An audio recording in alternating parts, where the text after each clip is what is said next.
the flow. Okay. So I'd like to introduce the moderator for the next panel.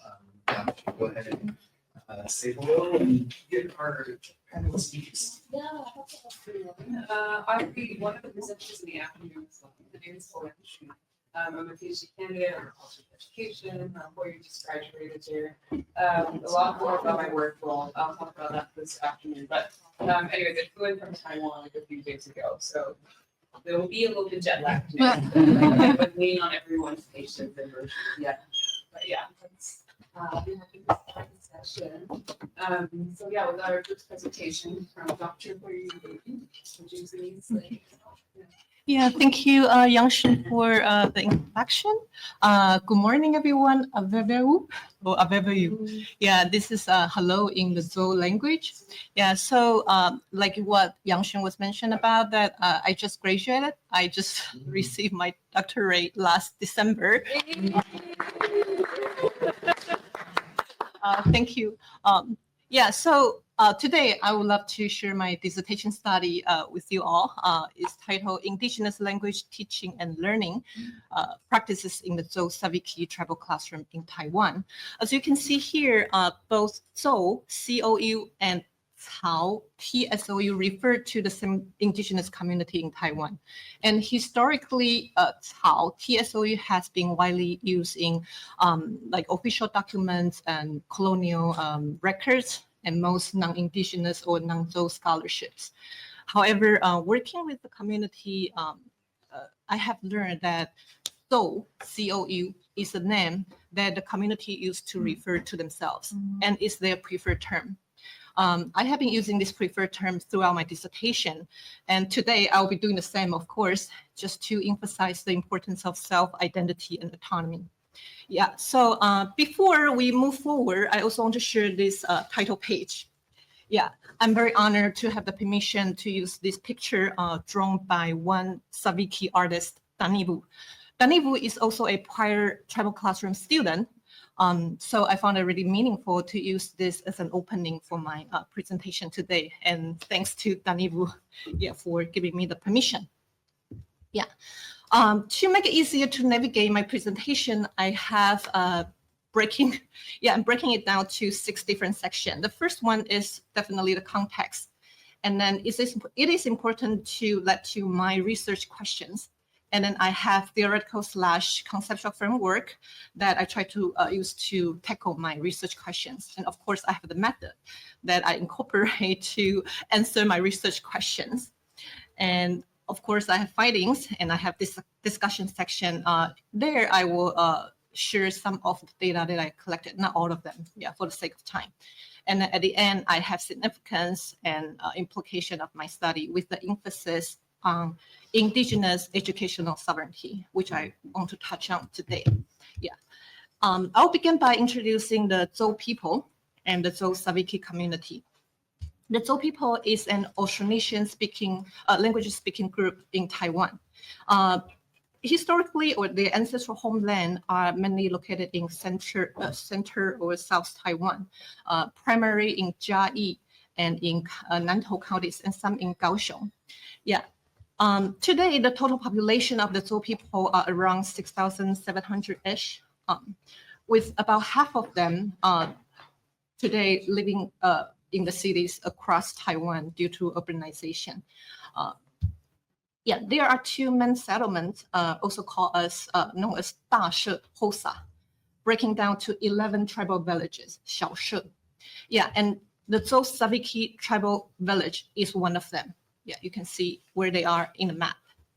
Yeah, the Zou Saviki village is home to Danaigu, also known as is a well-known touristy destination in Taiwan. Danaigu is also known as Mother River. It tells a very unique river culture of the Zou people, especially in the Saviki community, where they live alongside both the mountains and the rivers. Yeah, they fishing, hunting, living, maintaining a very cohesive relationship with their environment. The Zou Saviki community, they rebuilt their homes after Typhoon Marak disaster. Probably some of you guys are familiar with, in 2009. And this strength and resilience, was shown throughout this rebuild process.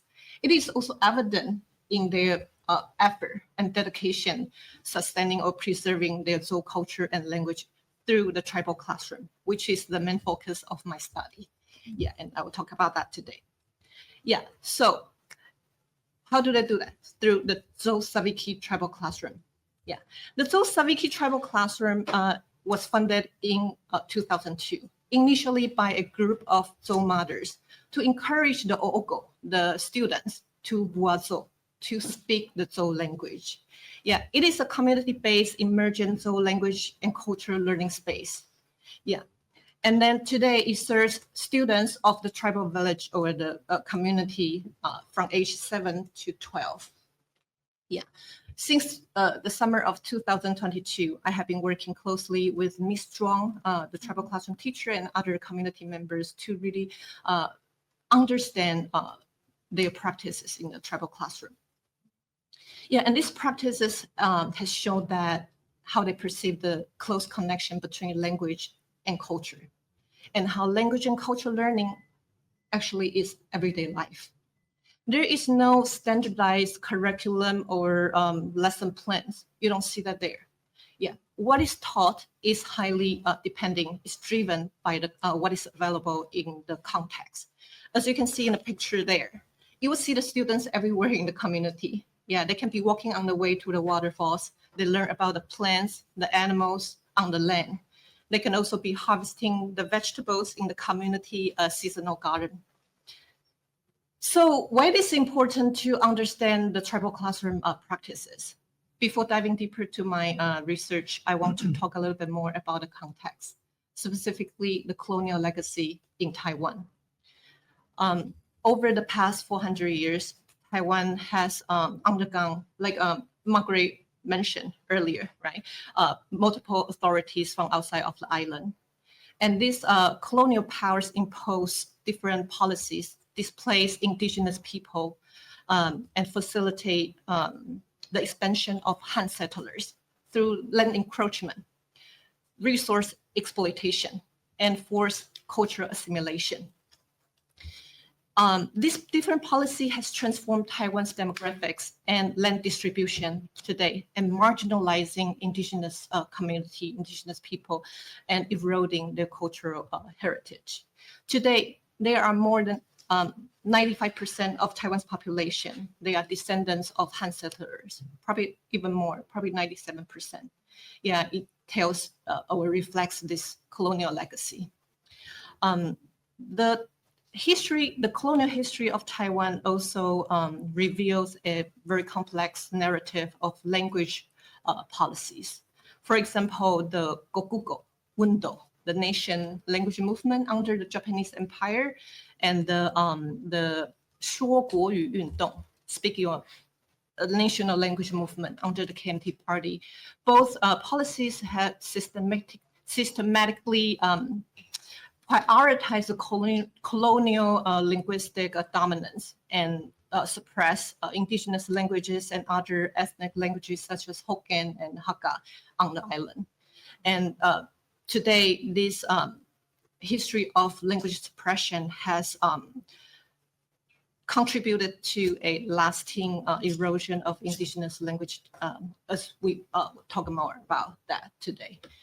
So here, I want to discuss how in contemporary Taiwan, or today, right, or what we call post-colonial Taiwan, how this colonial legacy is still affecting the lives of indigenous people today, specifically affecting how the efforts of reclaiming their language and culture.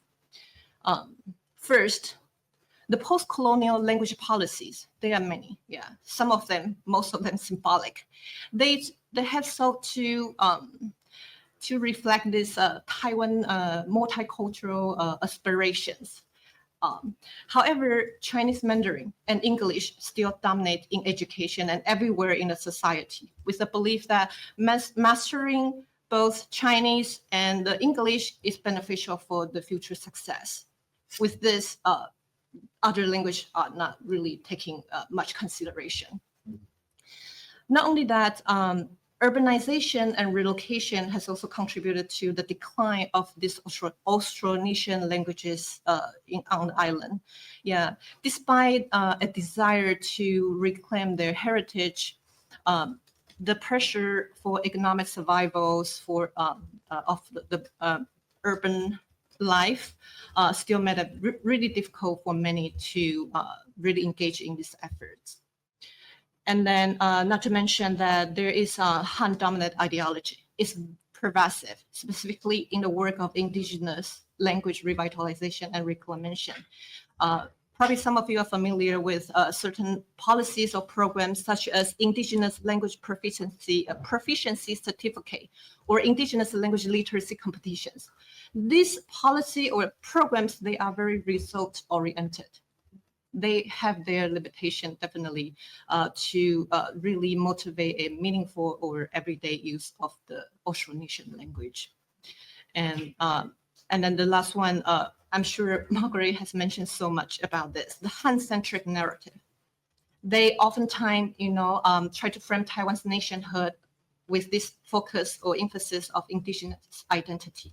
Yeah, by doing so, it asserts Taiwan's difference from China. It somehow, try to connect Taiwan to other global indigenous communities. However, this emphasis has highlighted the ongoing issues like land rights, sovereignty faced by so many indigenous communities. Yeah, in Taiwan. Yeah. So these realities has revealed a very critical issue that I want to address in my study, which is the lack of indigenous voices or community perspectives in this work. Especially here, I want to highlight indigenous language revitalization. Yeah, to how do I really show indigenous or community perspectives in this work? So I asked 3 research questions. I want to know the meaning and perspectives the Saviki community members and leaders hold regarding their language and cultural practices. I also want to learn about the teaching and learning practices in the classroom, in the tribal classroom. And then lastly, I want to know the tension and opportunities, in other words, the challenges and the agency that the tribal classroom and the community has as a whole. Actually, let me come back. Yeah, by asking these questions, I explore the community perspectives and emphasizing the resilience and strengths of the community in preserving their language and culture. For the sake of time, though, I will only focus on the second research question today. I highlight in red here. Yeah, specifically about the practices of the classroom. Yeah, and then I will talk into detail of these questions. I asked 3 sub-questions. First, I ask question to learn about teachers' teaching philosophies and pedagogies in the classroom. And then the second and third, I focus on students' learning experiences and how they make sense of their experiences. Yeah, by getting data based on this question, to answer this question, I want to really further understand the practices from both group of people, from the teacher, from the students. Yeah, so to further address my inquiry, I want to review some important literatures, might be boring, hopefully not too boring. I first explore the history of indigenous resistance in Taiwan, highlighting some key figures such as one Zhou leader, Gao Yisheng. Some of you might have heard about him. Yeah, during the KMT White Terror. Yeah, I won't go into the detail, but yeah, that's what I talk about. And then I also discovered the influences of indigenous activism in policies, such as Indigenous People's Basic Law. This is also highly influenced by the movement. Yeah, this understanding beyond colonial narratives is very important. It set a foundation for my inquiry because what I want to know is to understand the strengths and the agency of the community. Yeah, and then I review indigenous scholarships that manifest the connections between the language and the identity, the culture, the lands, and the well-being. yeah, how they see how they make this connection. And so this understanding, of course, inform my work, working with the classroom. This classroom also emphasize those connections as well. And then I also focus on culturally sustaining pedagogies that stress or highlight the importance of ancestral language or heritage language in preserving the community, the community values and then the cultural identity, and then to really sustain the long-term development of the community. And at the end, I examine empirical studies in community-based / indigenous-led educational program to learn about how these programs strengthen kinship and then like identity, cultural identity, and then cultural connections in the preservation of the language. Yeah, so insights from these programs are very important for me to really get an in-depth understanding of how and why the tribal classroom are practicing the way they are doing. Yeah. And then I incorporate a few methods, methodology. This is the methodology. Yeah, continue boring content. Hopefully not too boring again. Yeah, so in order for me to answer my research question, I conducted a qualitative case study that focuses on understanding and meaning making. Yeah, I collect a variety of data. I will talk more later to offer in-depth description that also allow me to get more understanding of how community perspective and practice look like. Yeah, and to present this to authentically present community perspective and practices. This study is also grounded in decolonizing methodologies. Yeah, that emphasize the importance of indigenous self-determination in the research process. Yeah, this study, of course, is guided by community-based, because it's very community-oriented, community-based participatory research principles that really prioritize the community strengths, and then to ensure ethical and cultural embedded or appropriate research process. Yeah, by centering community voices and also, some jargon, relational accountability and culture-rooted methodology, I make sure that my research aligns with the values, the aspiration, and the needs of the Zou Saviki community. Yeah, I have been committed to a collaborative engagement with the community. Yeah, to ensure that despite my position as a institutional researcher and also as a Han Taiwanese, now from the community, that my interpretation, my understanding of the community story still reflects authentically the community insights. Okay, here comes the finding, finally. Yeah. As I mentioned above, I will only focus on the finding that answer to the second research question, which is what teaching and learning practices are used in the Zou Saviki tribal classroom and community. Yeah, so findings are divided into two parts, with the first part presenting teachers' values and teaching philosophies. And then the second part talking about specific practices in the tribal classroom. In the presentation I have today, I will only select two from one of each. The Zou relationality I highlight in red, and then the intergenerational learning, that to further discuss the practices of the classroom. Yeah, so the first part is Zou relationality. The finding has showed the finding, so I collect data from different sources, such as the interview with the teacher and founders, and then the classroom observation, as well as the focus groups with the students. So these different findings has showed that the Zou relationality was practiced in the tribal classroom, and then shape students' understanding about themselves and their relationships with others. Yeah, so interview data has showed that both the teachers and the founders, they hold dear a relational values in their work. They perceive by, Oh, 3 minutes left. Oh my goodness. Yeah, okay. By perceiving themselves as not only educators, but also family figures that care about the well-being and the long-term development of their students.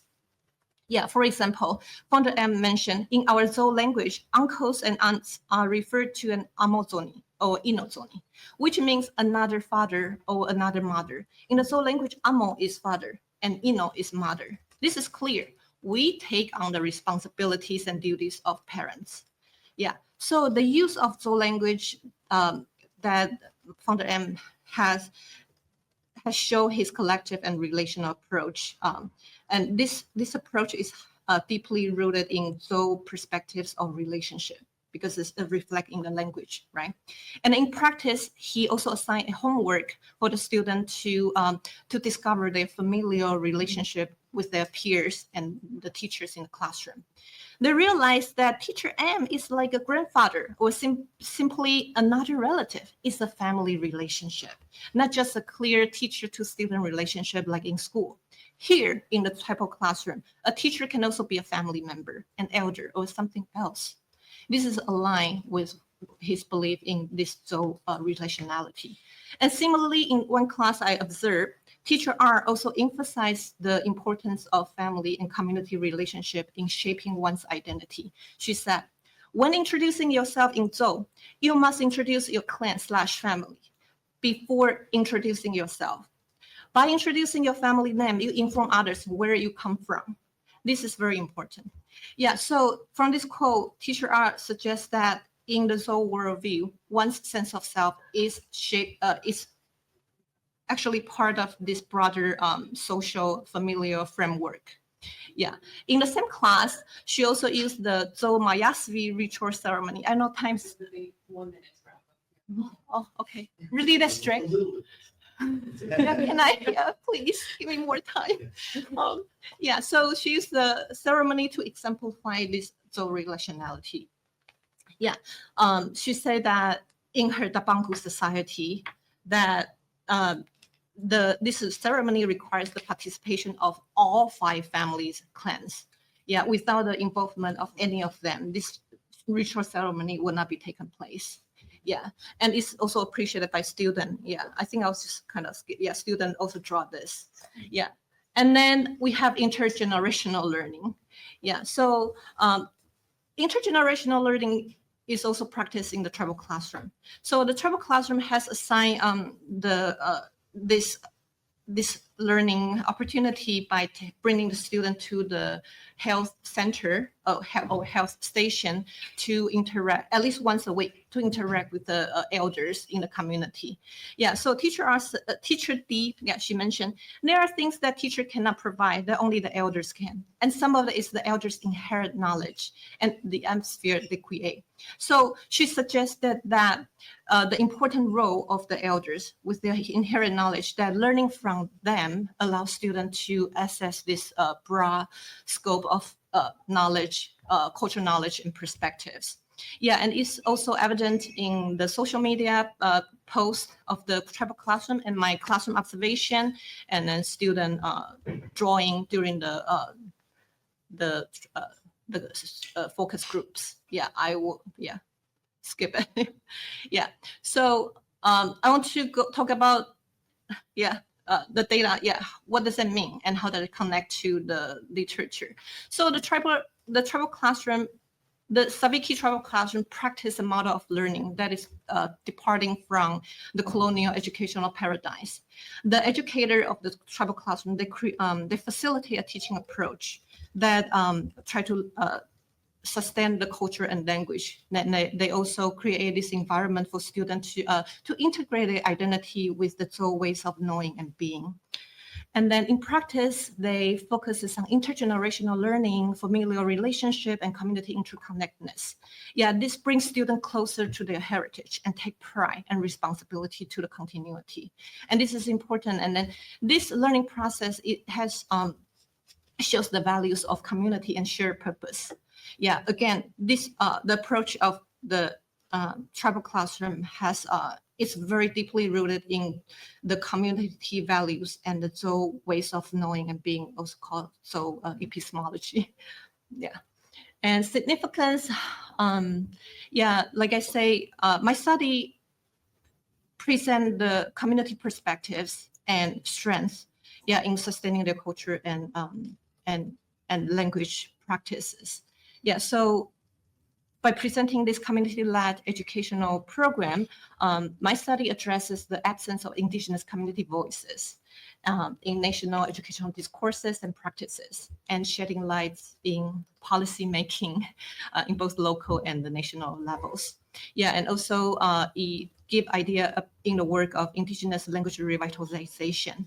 Yeah, emphasizing the importance of understanding indigenous perspectives in this work, that this work should be grounded in comprehensive understanding of how indigenous people associate their languages with their culture, their land, their identity, their thoughts. How do they see that? Yeah. And then it also tells us the possibility of a decolonizing educational practices. Yeah, so by showcasing the tribal classroom's holistic and relational approach, I also hope that my study advocate the importance of indigenous self-determination in education. I really want to talk about that. Give me 1 minute to talk about that. Yeah, in this slide. So indigenous is educational sovereignty. It stresses indigenous self-determination in their own education. It is entirely bottom up, developed and sustained by and for the tribal communities. Yeah, like I mentioned, the tribal classroom is one clear example. The Saviki tribal community that developed an educational program that reflect their cultural values. Yeah, to ensure that their knowledge and their traditions are passed down for long-term sustainability. Yeah, so rather than conforming to external or colonial standards, this classroom reclaimed the culture and language education of school children, adapting pedagogy to align with the community values. And then it exemplifies the resilience and strength of an indigenous community because it reclaims education is an act or a tool for cultural survival, for self-determination, and for intergenerational empowerment. So the tribal classroom is an example of how we see education as an act of sovereignty. Yeah, so at the end, I'll share this picture too. Yeah, I like to take pictures to record my life. Yeah, and each single picture here tell a unique story. Yeah, there's my child. Yeah, the community member. Yeah, of course I get the permission from all of that. I don't know about my child, but he will agree in the future. Anyways, yeah, I want to express my deepest gratitude to the community members and the teachers that trust me and that invite me to their work and their lives. Yeah, and I also, yeah, want to say that this study, yeah, it's a collective support and kindness from many in my life, and then I'm forever grateful. And then I am very grateful to have an opportunity here to present this study today. Yeah, I take too much time. Sorry about that. Thank you very much. Thank you for your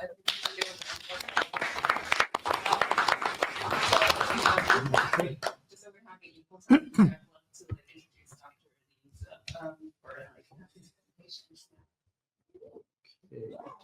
There's a lot of rich data there that I feel like we'll all be able to have like rich conversations in the Q&A session too. And I think so evidence like your care and attention to the communities that you're working with through your research. Thank you. Yeah. But yeah, please. Okay, thank you, Yang-Hsun, for the host. Good morning, everyone. My name is Yi-tze Lee. I came from Department of Ethnic Relations and Cultures of National Dong Hwa University in Taiwan. I want to recognize the authority and sovereignty of the Pacific Northwest people on this land, and also I'm honored and humbled to be able to speak here. So today my topic is about resilient knowledge and willful system, which is a very strange topic in a way, but it's actually translated from my talk back in last year's Cultural Study Association conference, because in Chinese is 韧性的知识与韧性的体系. Okay, so the resilience and willful seemingly mixed up in the process of doing it.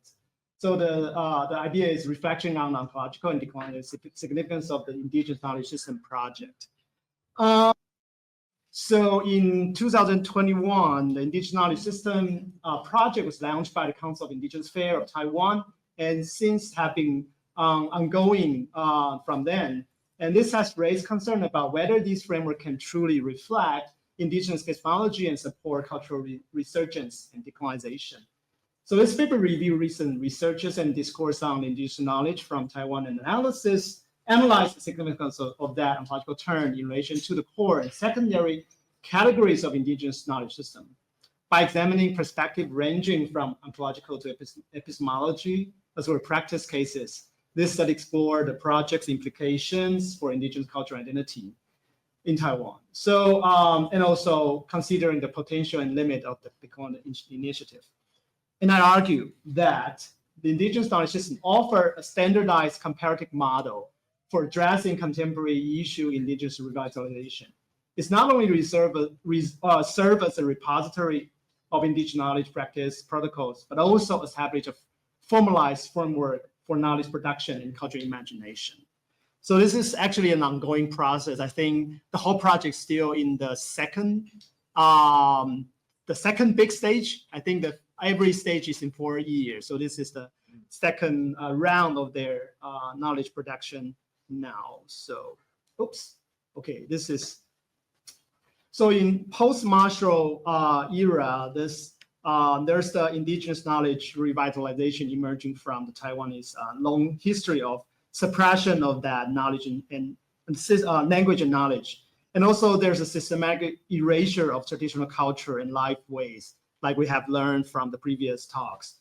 So efforts in language revitalization and communities developed not only foster renewal, identity, recognition, but also raise critical questions about how traditional ecological knowledge and so on, and resource management practice could be meaningful to reintegrate into contemporary context. Then before this project, actually in 2010, there are 3 indigenous scholars, Dipusungun Baivana, Safulu Katsao, and Dungan Dakiskian, proposed the construction of the knowledge system of Taiwanese indigenous peoples. They mark the first explicit articulation of the system as a comprehensive framework. So earlier, the Zhou scholar, Dipusungun, had introduced the model of a system structure that grounded in Zhou. I'm sorry, this is from the official document of that, so it's not written in the actual tribal or community language that should be. The Zhou epistemology, which served as a foundation reference for the subsequent discussions. So this is the model that raised in 2010, which is about 15 years ago. So then people start to pay attention, but also very engaged on this indigenous knowledge system, because now we are facing, the people of indigenous community are facing language revitalization, ritual documentations, and all different things that need cultural revitalization efforts. So the Zhou scholar actually raised all these, I think it's 12 aspects that can be focusing on. So seeing from the clockwise pattern, the social patterns, cultural artifacts, economy, living space, subjective symbol, objective spaces, timing cycle, season cycle, historical myths, individual, collective histories, politics and law, and religion. So they are centering on the idea that being Zhou, becoming a Zhou is important, the central idea, and also break down into sociality, spatiality, and historicities in these perspectives. And from then on, there are efforts and methods of doing this knowledge system project. So the first one is to document and analysis of the current cultural activities and modes of community engagement. So there are things that people are gathering and talk about. They need to be documented.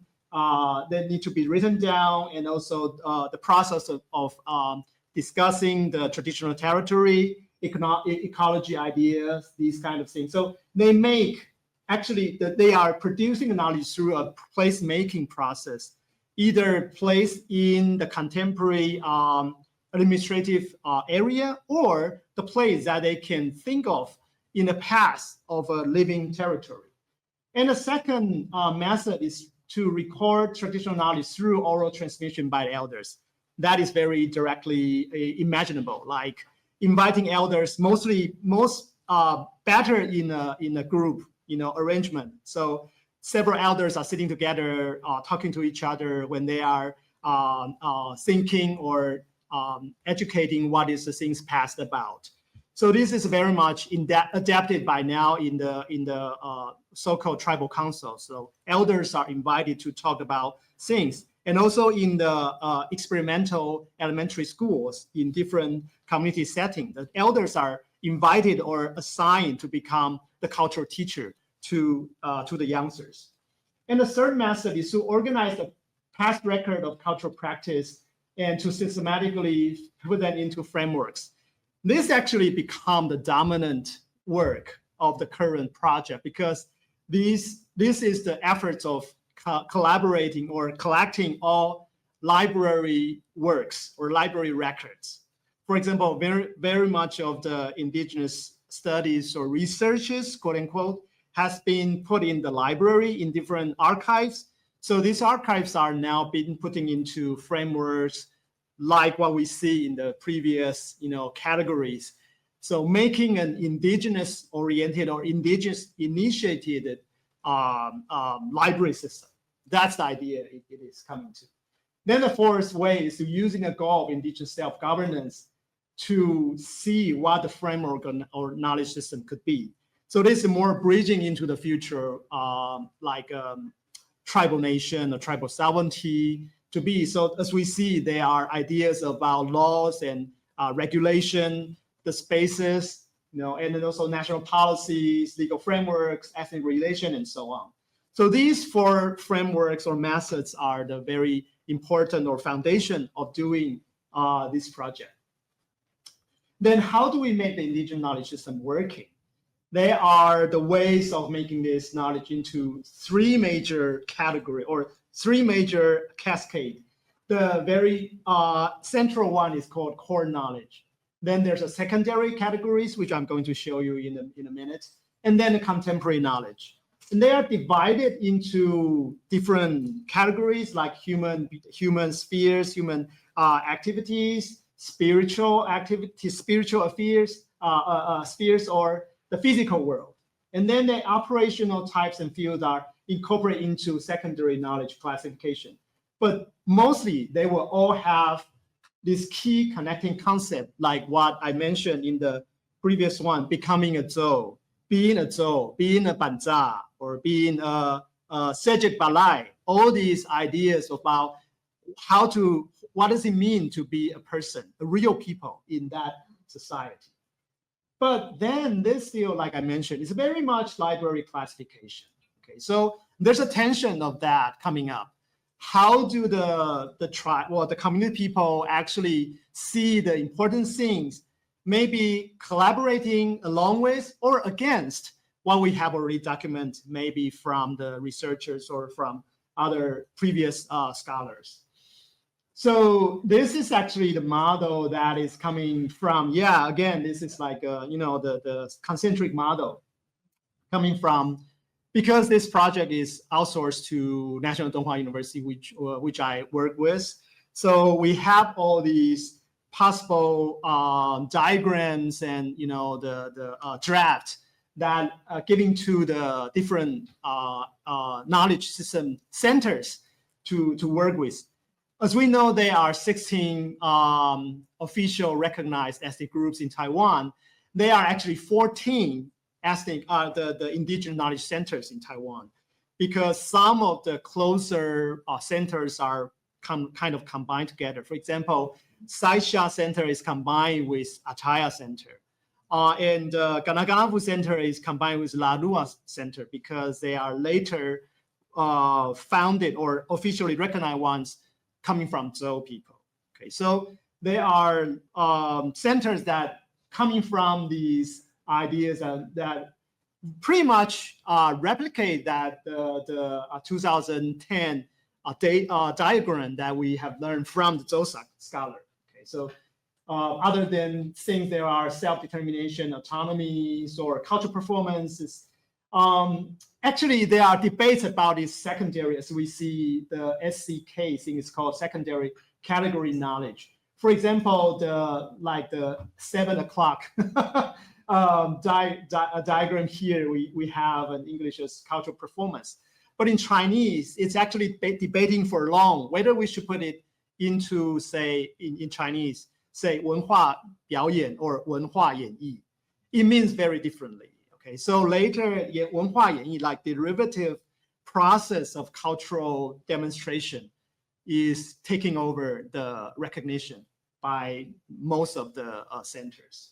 So these are not forcefully way to make the centers adopt these ways, but these are suggesting to do it. But still, like I said, there are conflicts or some disagreement about how should we do with this thing.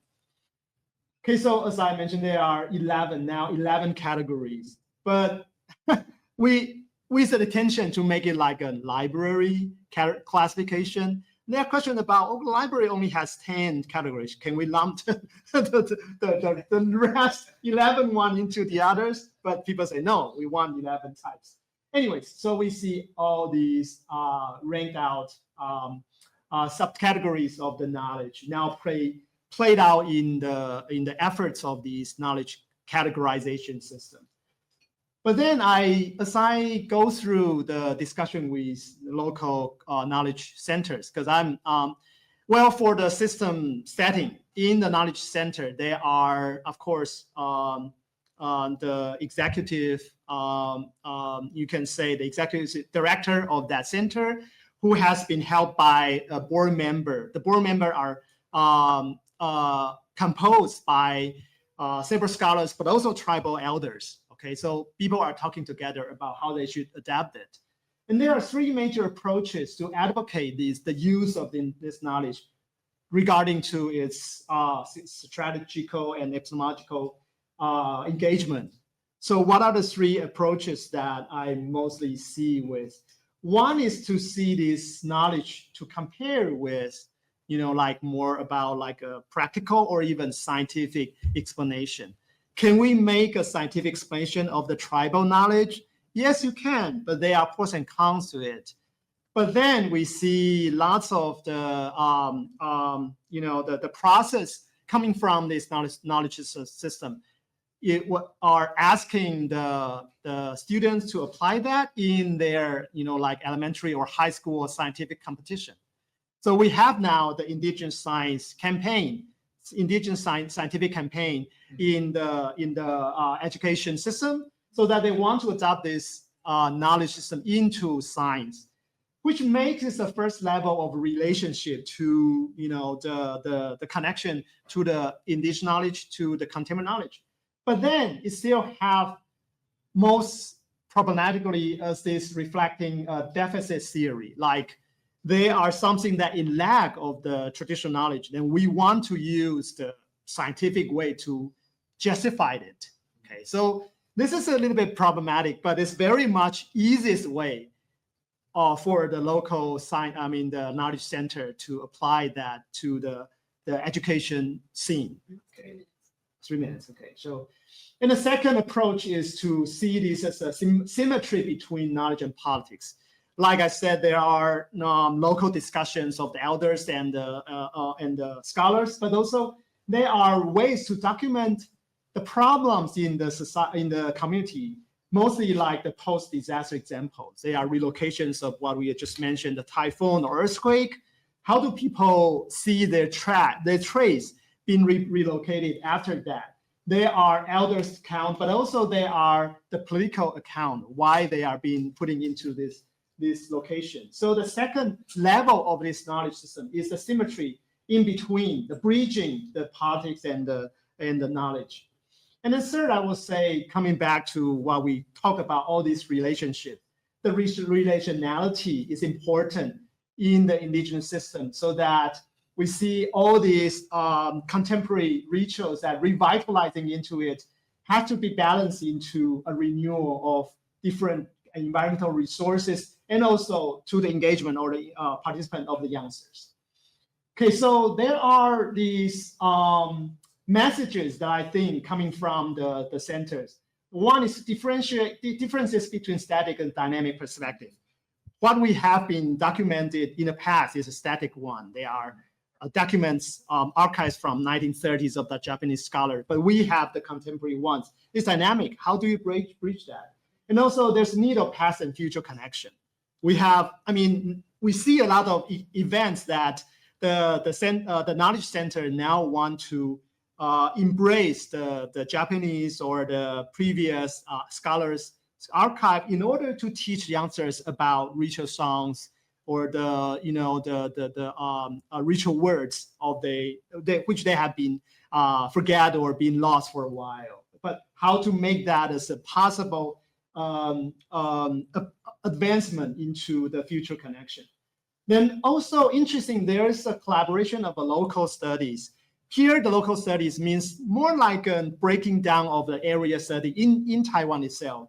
So for example, the Army Study Center would be very much hosting the study about Hualien studies, making the geological connection to the ethnic relations to that knowledge center. Then of course, also who has the representative authority of making this, then comes to the representative perspective of knowledge system.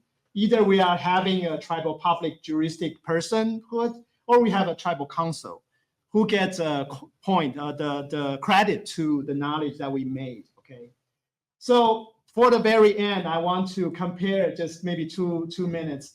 The difference between what I learned a bit more about is Amis or Banza knowledge system compared to the Taiwan knowledge system. Taiwan system adopt more on the concentric circle based on their hierarchical understanding of the communities, and they have the chief, they have the nobles, they have the common people. Then Amis knowledge is very much based on the age grade system. You know, in which grade of the age you can learn certain knowledge. You should know certain knowledge, then you upgrade to other. So it's very much like a branch system. So the examples to the Ami system is that it revitalized the spiritual medium, the Sikawasai and the Soraratan, which is the age grade housing of the local community. In the past, I mean, because of the conversion to Christianity or the centralized political system, these means of the community authorities has been very much suppressed. But now, because the knowledge system has the stake or the translation power to the government, that we have the knowledge that we can be documented to the central government. So it actually revitalized or triggered the recognition of these things happening. I mean, in the maybe 40 years ago, in the early 80s, these activities has very much been suppressed, or neglected, like as an outdated thing. Okay, so by collaborating with Knowledge Project as a token to perform this power with government, the youngsters now follow the elders to understand these traditional activities. So like what I work with the both ritual revitalization, also have these Gasasalar, these kind of age grade system coming up with their efforts. So for a time effort, I'm going to. The Taiwan system actually hold a different concern about themselves. They're concerned about the family lineage. So very much the first step of the local knowledge center is to document or to ask elders, what are the family lineages you have that they can trace up? Because, like I said, it's a hierarchical system, hierarchical society. The nobles are, marrying out into different locations, into different communities. They want to know where are the peoples going to connect the power back to the contemporary, administrative ways. This is one thing. And another is hunter's right. Because in Taiwan system, the hunter has the glory to make these kind of attires or the headdress to recognize their powwows and also the chief and the nobles. So by recognizing these artifacts' importance, they are going back to give the power to the hunters, where they are doing their hunting, what is the traditional territory, where is the place that they can spot the now considered extinct clouded leopards or the giant bald eagle. Okay, so these are the efforts that coming from the Taiwan system.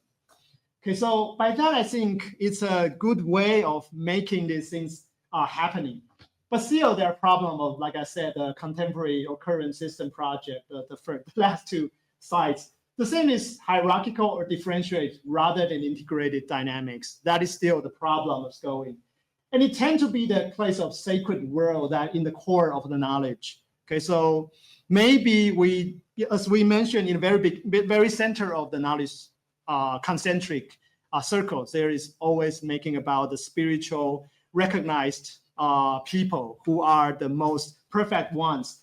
And does that really capable of approaching to the youngster at this time?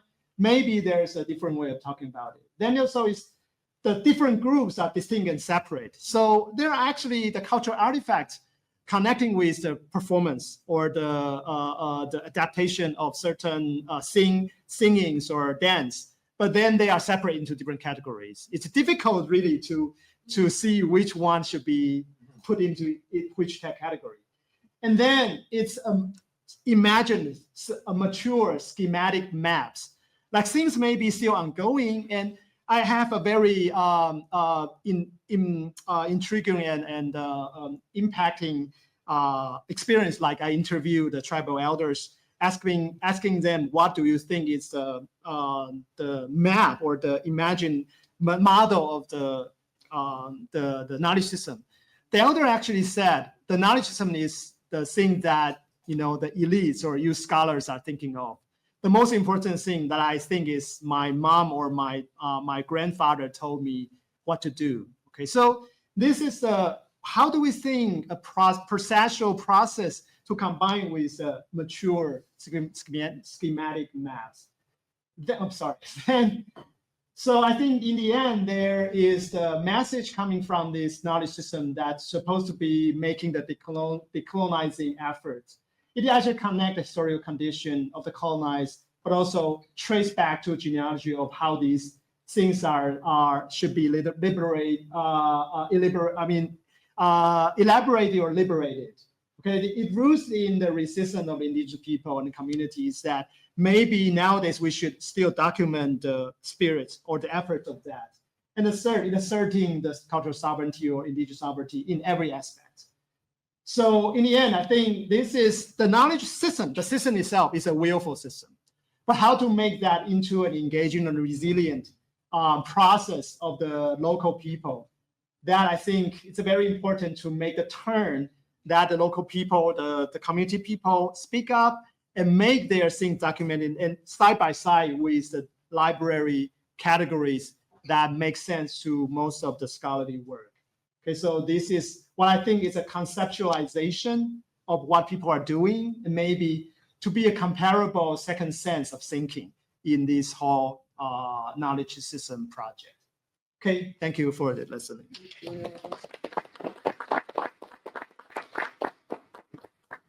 With that, I think we'll open up to questions, and I think we have some extra time, so we're going to stretch this session out to around 12:25. So feel free to ask questions, and I feel like there's so much richness in the slides as well. So I personally love to go back to some pieces of it. So I'm hoping some of the questions we can keep extending on what was talked about today. Yeah.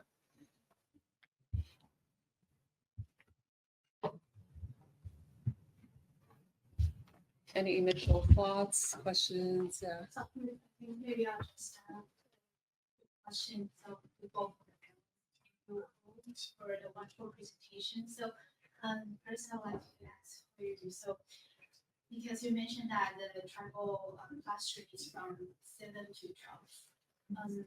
But what about after 12? Well, because now they are in this kind of very land-based and community-based education. But what will happen when they graduate? And so, you mentioned so many of problems, and it also made me think that this is actually kind of a very Western style of cheap, like putting all the knowledge into a chart, Yeah. map. And so now what's some of like the very like, solid next step if this project is going to be continued? You mentioned that now we already have like 14 of these centers. Yeah. Then, and also given like the new budget cut or something that it will definitely affect how those centers are running. So what's the next step? Okay. Thank you so much. Sure. Thank you for the great question, Margaret. Yeah, that definitely is something that the tribal classroom is facing, definitely. So as many of you may know that in Taiwan mountain area, there's no middle school or no high school or college, not even to mention that. So most of the students, indigenous students who their ancestral homeland are in the mountain areas, after they graduate from elementary school, they will have to relocate. Yeah, for certain. Yeah. So what the tribal classroom has been working on that.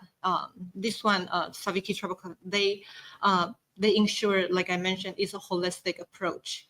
They emphasize so much of this idea of identity and this communal identity, like I say, community shared purpose. So what they are doing specifically is they always open a space for those students who live for cities, right? They always have, once they are over the weekend or once they are in summer vacation, winter, they always can come back and they contribute to the community. So I remember talking with a few community members who were also the tribal classroom student, prior tribal classroom students.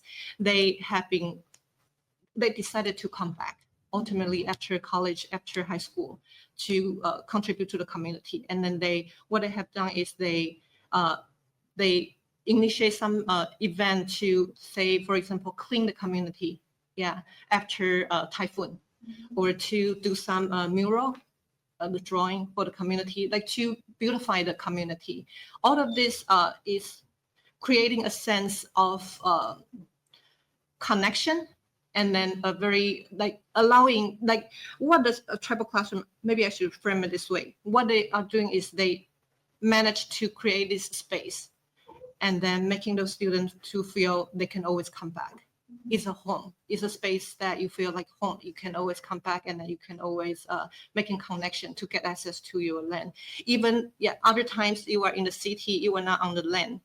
In your mind, you always have this place in your mind, right? So I think what I was going to say that, so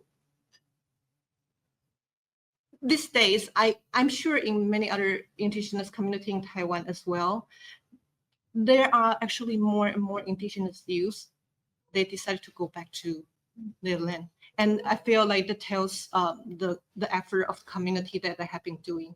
They plant a seed inside their heart, and then making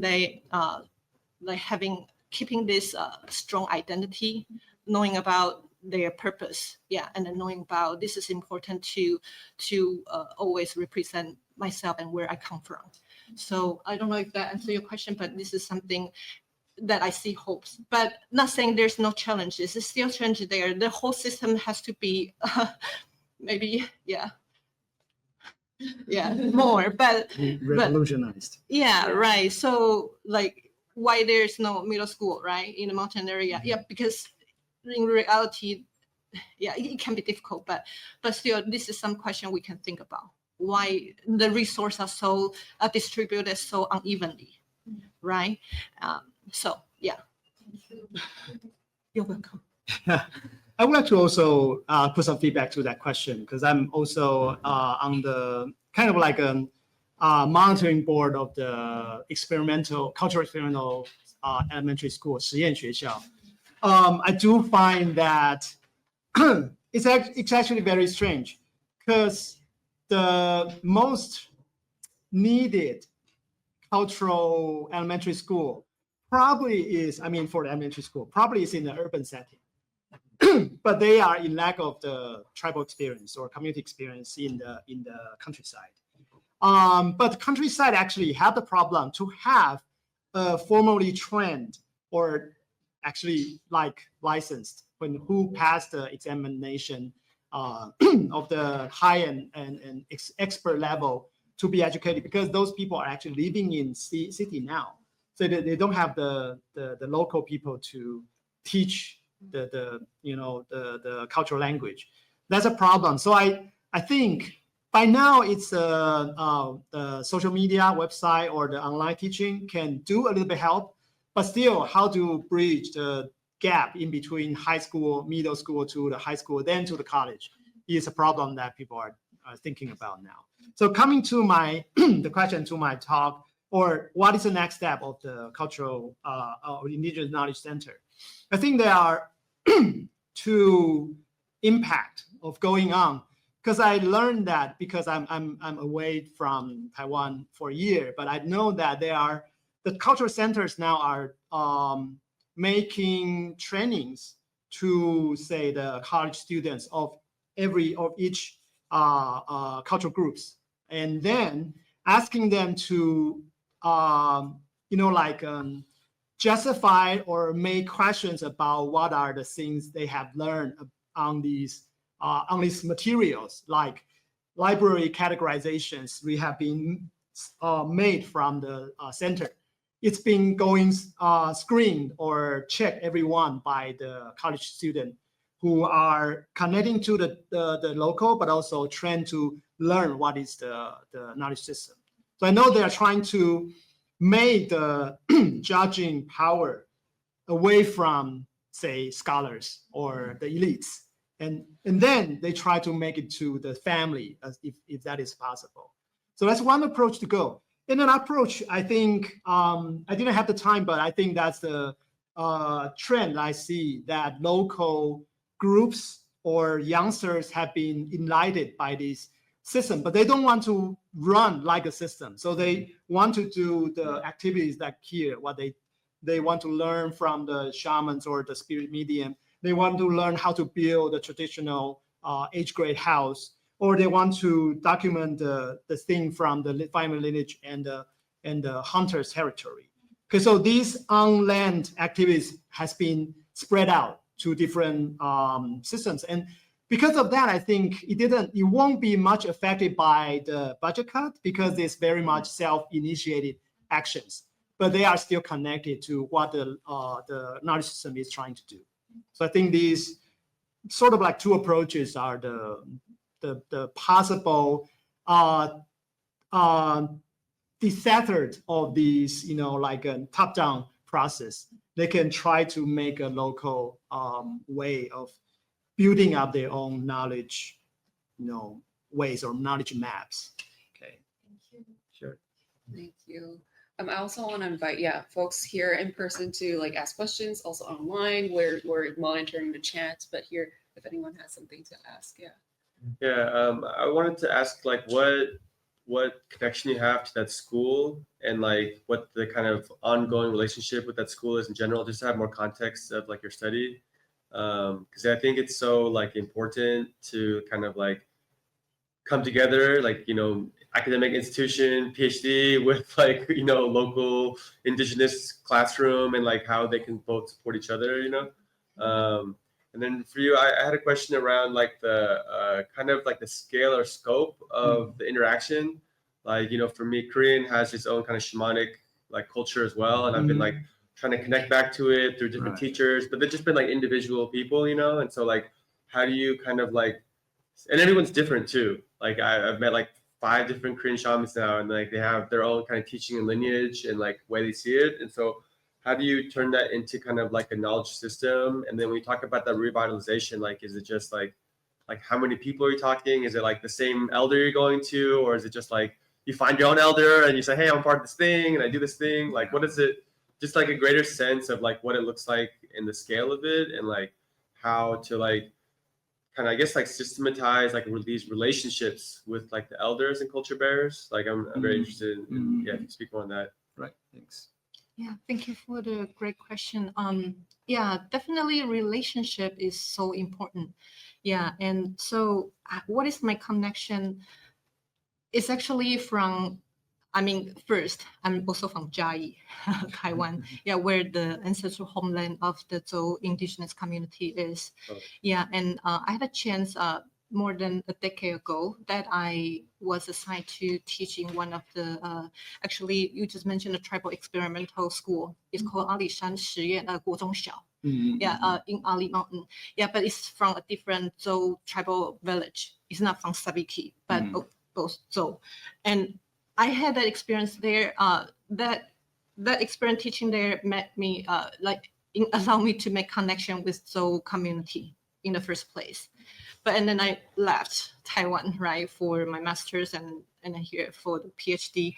And so when I was thinking about that, when I learned about the history here, I cannot help just constantly relate it to the colonial, especially the colonial history of Taiwan.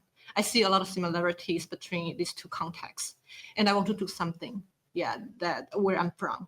Yeah, that's the initial, and so I wanted to reach out again. So I then reach out, but like I said, like you mentioned, or like I also mentioned, I'm from institution, and plus I am the descendant of Han settlers. It was very difficult initially when I heard about the tribal classroom from another Zhou member from different community that they suggest that I can reach out. So I reached out, but initially, yeah, I wasn't trusted, of course. I remember very clearly the first sentence the tribal classroom teacher told me is that we don't welcome you. Yeah. Yeah, she said there are two people we don't welcome the most, the scholars and the researchers. Yeah, and you are both of them. Yeah, that's what I said initially.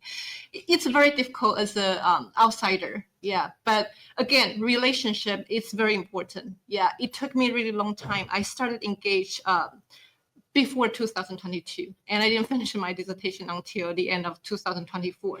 It takes a few years for me to. I have to fly back to Taiwan constantly.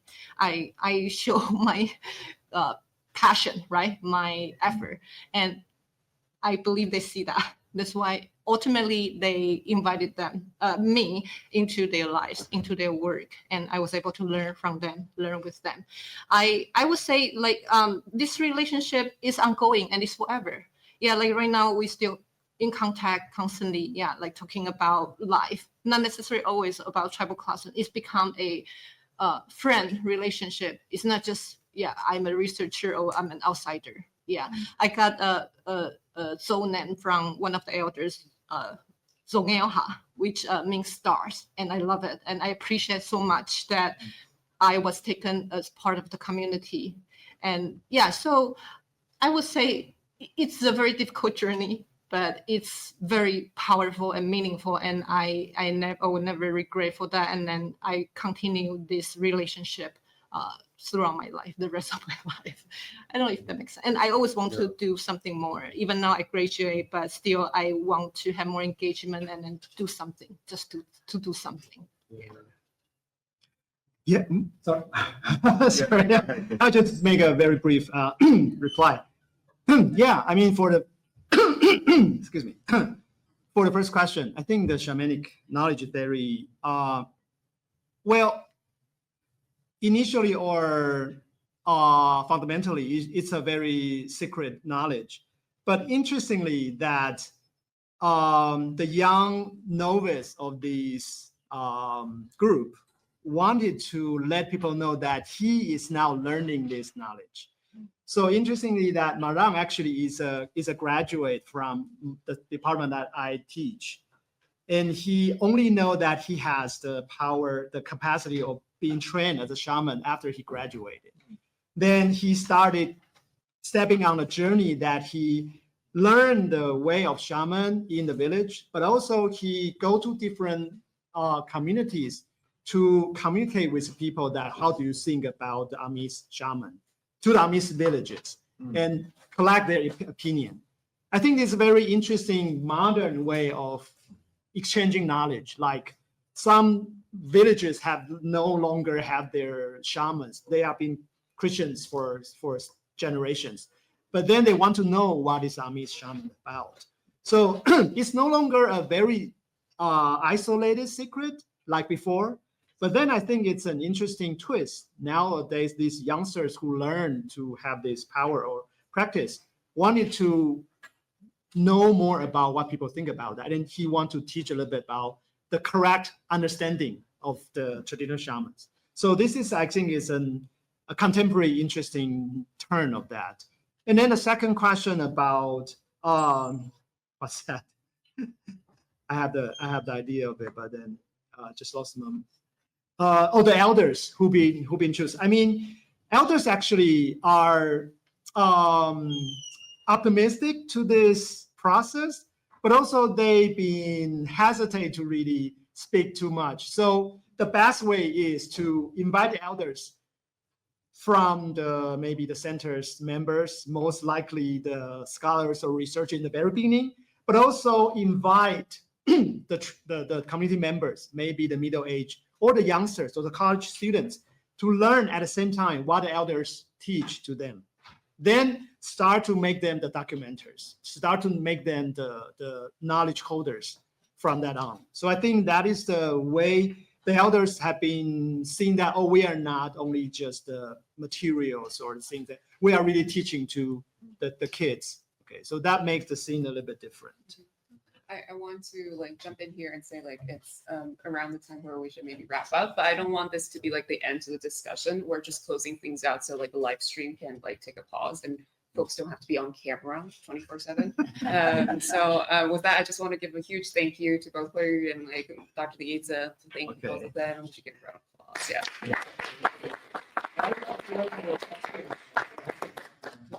We have joyfulness to have two panelists. The first will be Professor Michael Hathaway.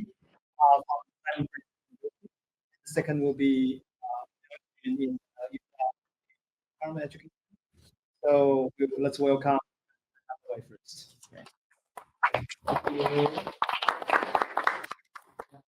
Sorry I missed this morning. I was really delighted to be given the opportunity to come here and meet you all. I really wanted to hear the talks. I happened to be in Vancouver last night, and just to think that I crossed this kind of new recent artificial border, but just to think of these with big drug-sniffing dogs at the border, which is quite interesting there. And just to think that these are these ancient Salish camps with people 11 5 foot and 5 boat to cross these long before these borders were kind of created, I think, by somebody in Europe who didn't actually understand what was happening over here. So just for today's brief talk, I'm really again honored to be here, and this I'm a bit of an interloper or for sure in Taiwan studies. I'm just working a little bit about the situation on the very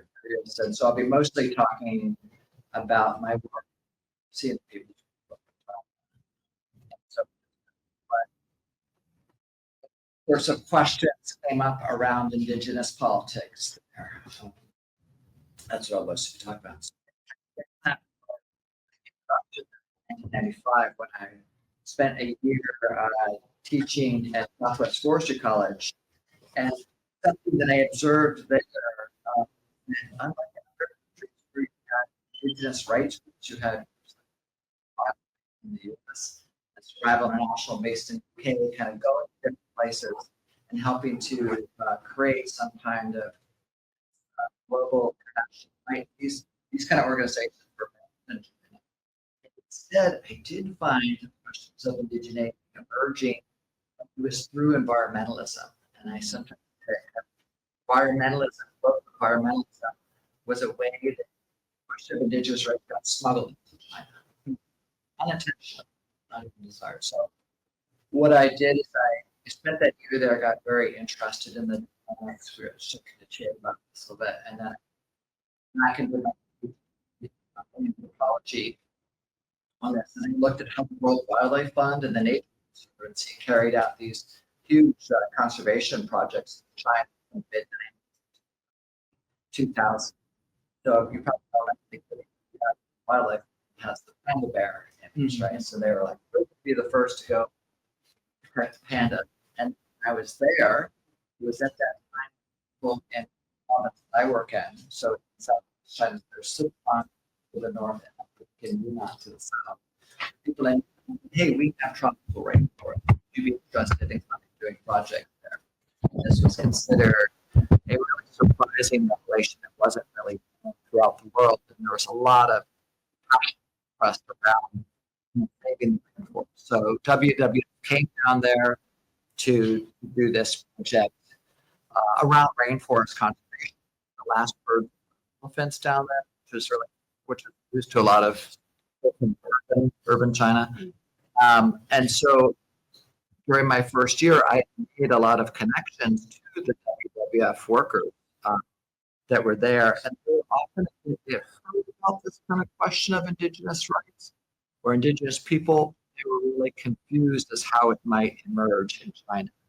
So it's really interesting, right? Because Beijing was absolutely refusing to think of anyone in China as Indigenous, right? So if you kind of think about it in different ways, many people understand indigeneity to emerge certain forms of colonialism. They usually think of that as forms of what's called saltwater colonialism, right? So it's with European colonization, talking about here the question of settler colonialism now in Taiwan, in Japan, and all these places. But that was a very, very new kind of question, and there was a kind of widespread assumption that indigeneity emerging out of these European contexts.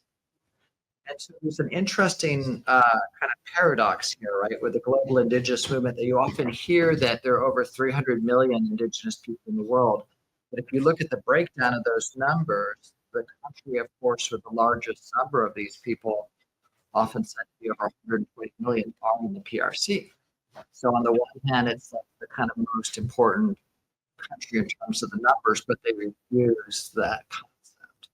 And so some people think that indigenous people is just a more politically correct kind of synonym for what's used in China, the term 少数民族, or minority nationality. They don't fully appreciate then that each term is located in these radically different kind of politics, right? So that I think pretty much everybody in this room would understand that. So to talk about them as minority nationalities, to fully encapsulate them within the kind of Chinese domestic law, but to say indigenous people is to understand as belonging to a global community with issues that transcend the control or dominion of the nation state. So then if we move away from this national kind of focus, take us in two very different directions around this question. One is to kind of think around the presence and power of different indigenous nations in and of themselves. And so I think of my colleagues at University of Victoria. They have the Indigenous Law Research Unit. They're working to develop nation-specific forms of indigenous law. And then so they sometimes go to these communities and work with them to kind of formulate it out. It's kind of interesting to think of it vis-a-vis like the systematization of knowledge, and they're trying to make a systematic form of law. But then you can also go another direction, it's more internationally, and then we can see how declarations such as the UN Declaration of the Rights of Indigenous People, or UNDRIP, which by itself carries no force of law, but is starting to gain forms of recognition and can become a force of leverage. So in Canada, British Columbia right here became the first jurisdiction to enshrine UNDRIP in law, but as far as I know, it has not yet really resulted in any tectonic shifts in the legal landscape. So it by itself does not create mandates, but it can substantially shift the kinds of principles around dealing with indigeneity, especially for these places with deep settler colonial structures. So during my research, I was really surprised to see that these Chinese social scientists and natural scientists who are mediating between WWF and the Chinese state, they began to do different kinds of work that I call making an indigenous space. So part of that is, probably in a lot of ways similar to what we see in Taiwan, where we talked about like the cooked and raw, savage kind of mode. And that was, what they were doing is transformation of seeing ethnic minorities as being backwards and ignorant, and kind of even the beginnings of the question of what might be called indigenous knowledge. So at the time that I was working there in Yunnan, there was a big push to create a lot of national parks.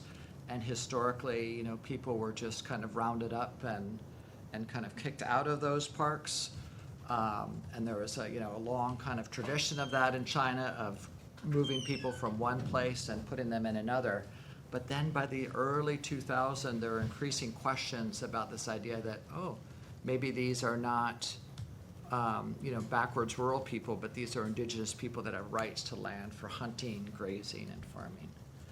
And so it looked in some ways like these international conservation groups were bringing this into China, that they're pushing it. And I think, too, if you look at what WWF is saying, that's the image that they gave.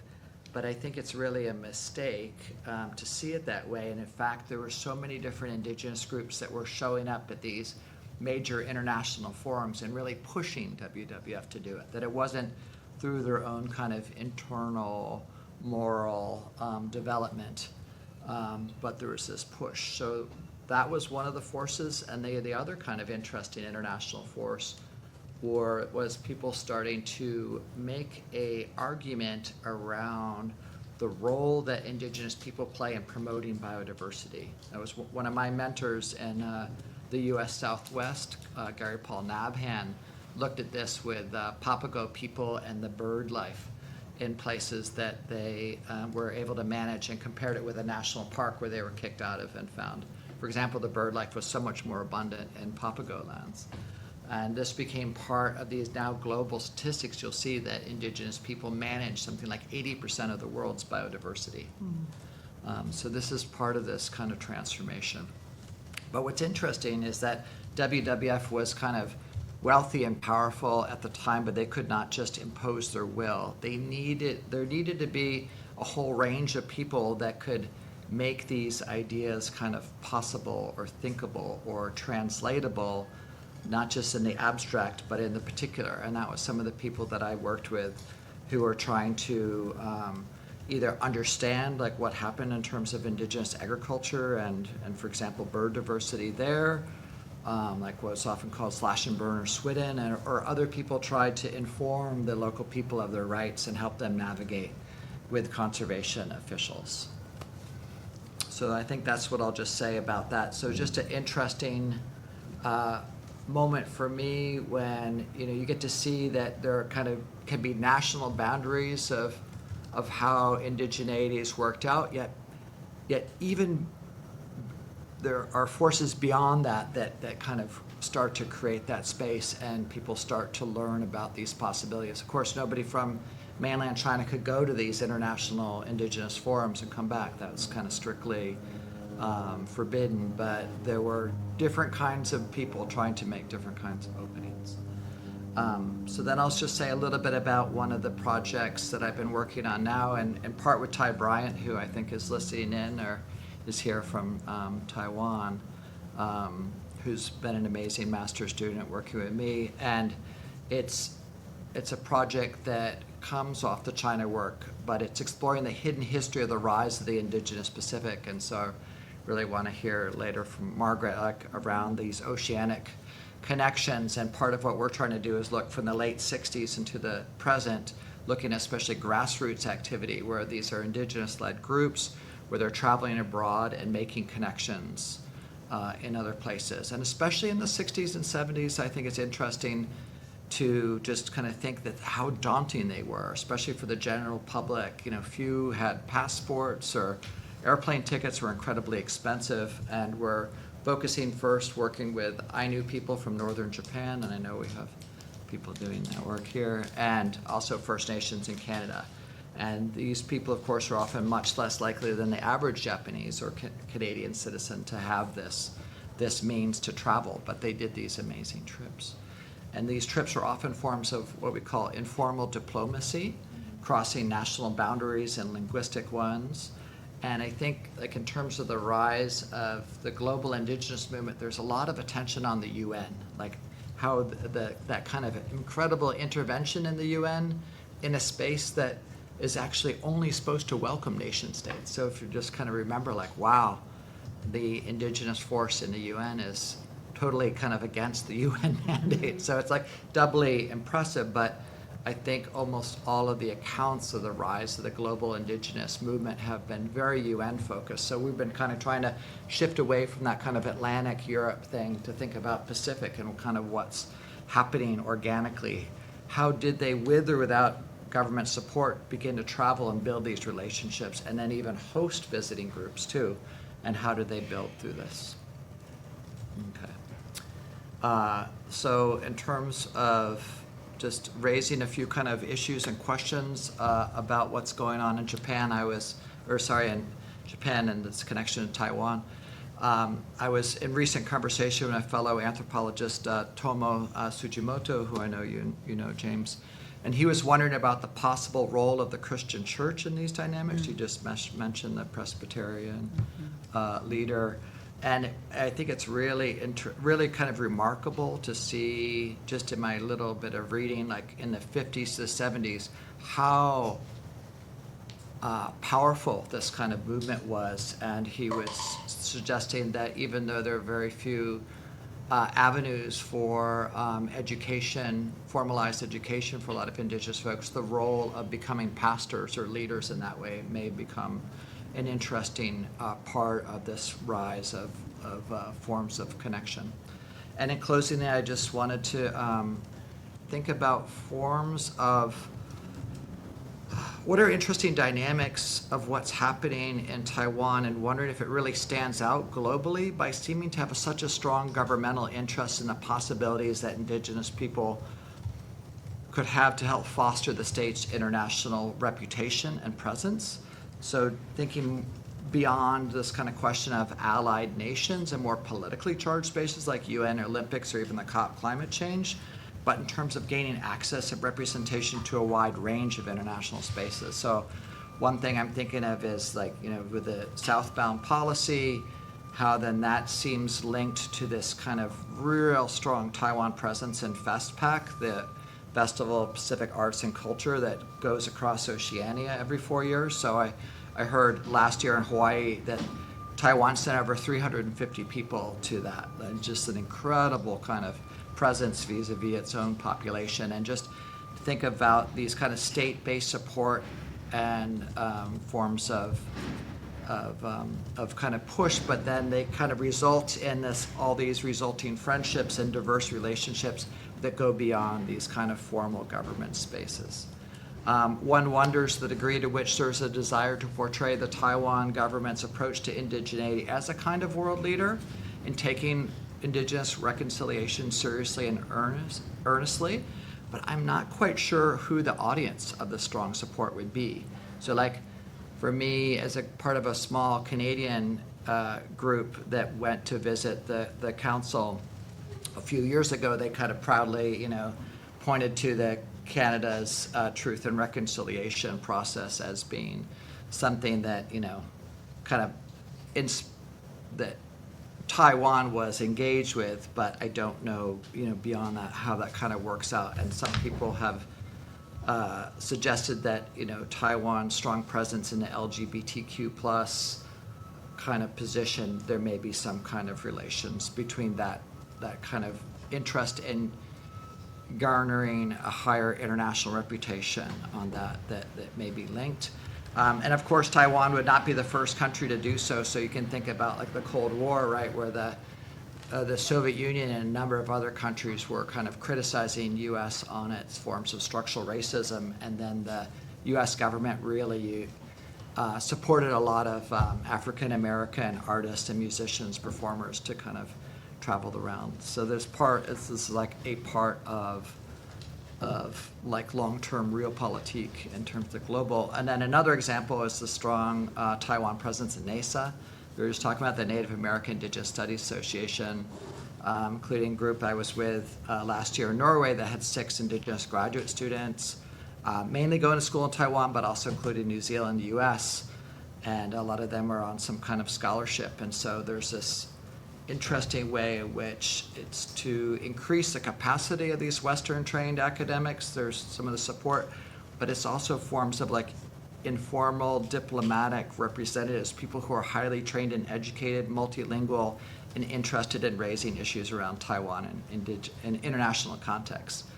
And so I'm curious about the ways in which that kind of happens, but then there's also that exposure of different, more kind of radical theories of indigenous sovereignty that supersede the current plans within Taiwan. And as people build these relations with people from other places, there are different kinds of histories that challenge the legitimacy of the nation state itself, which may be, beyond what Taipei was initially hoping for.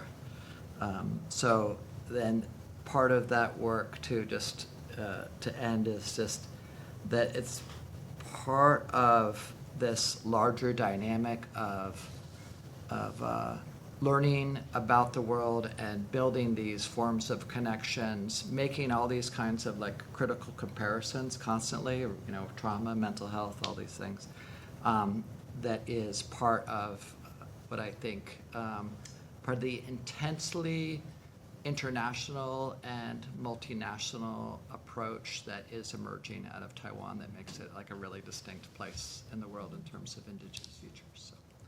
So, thank you.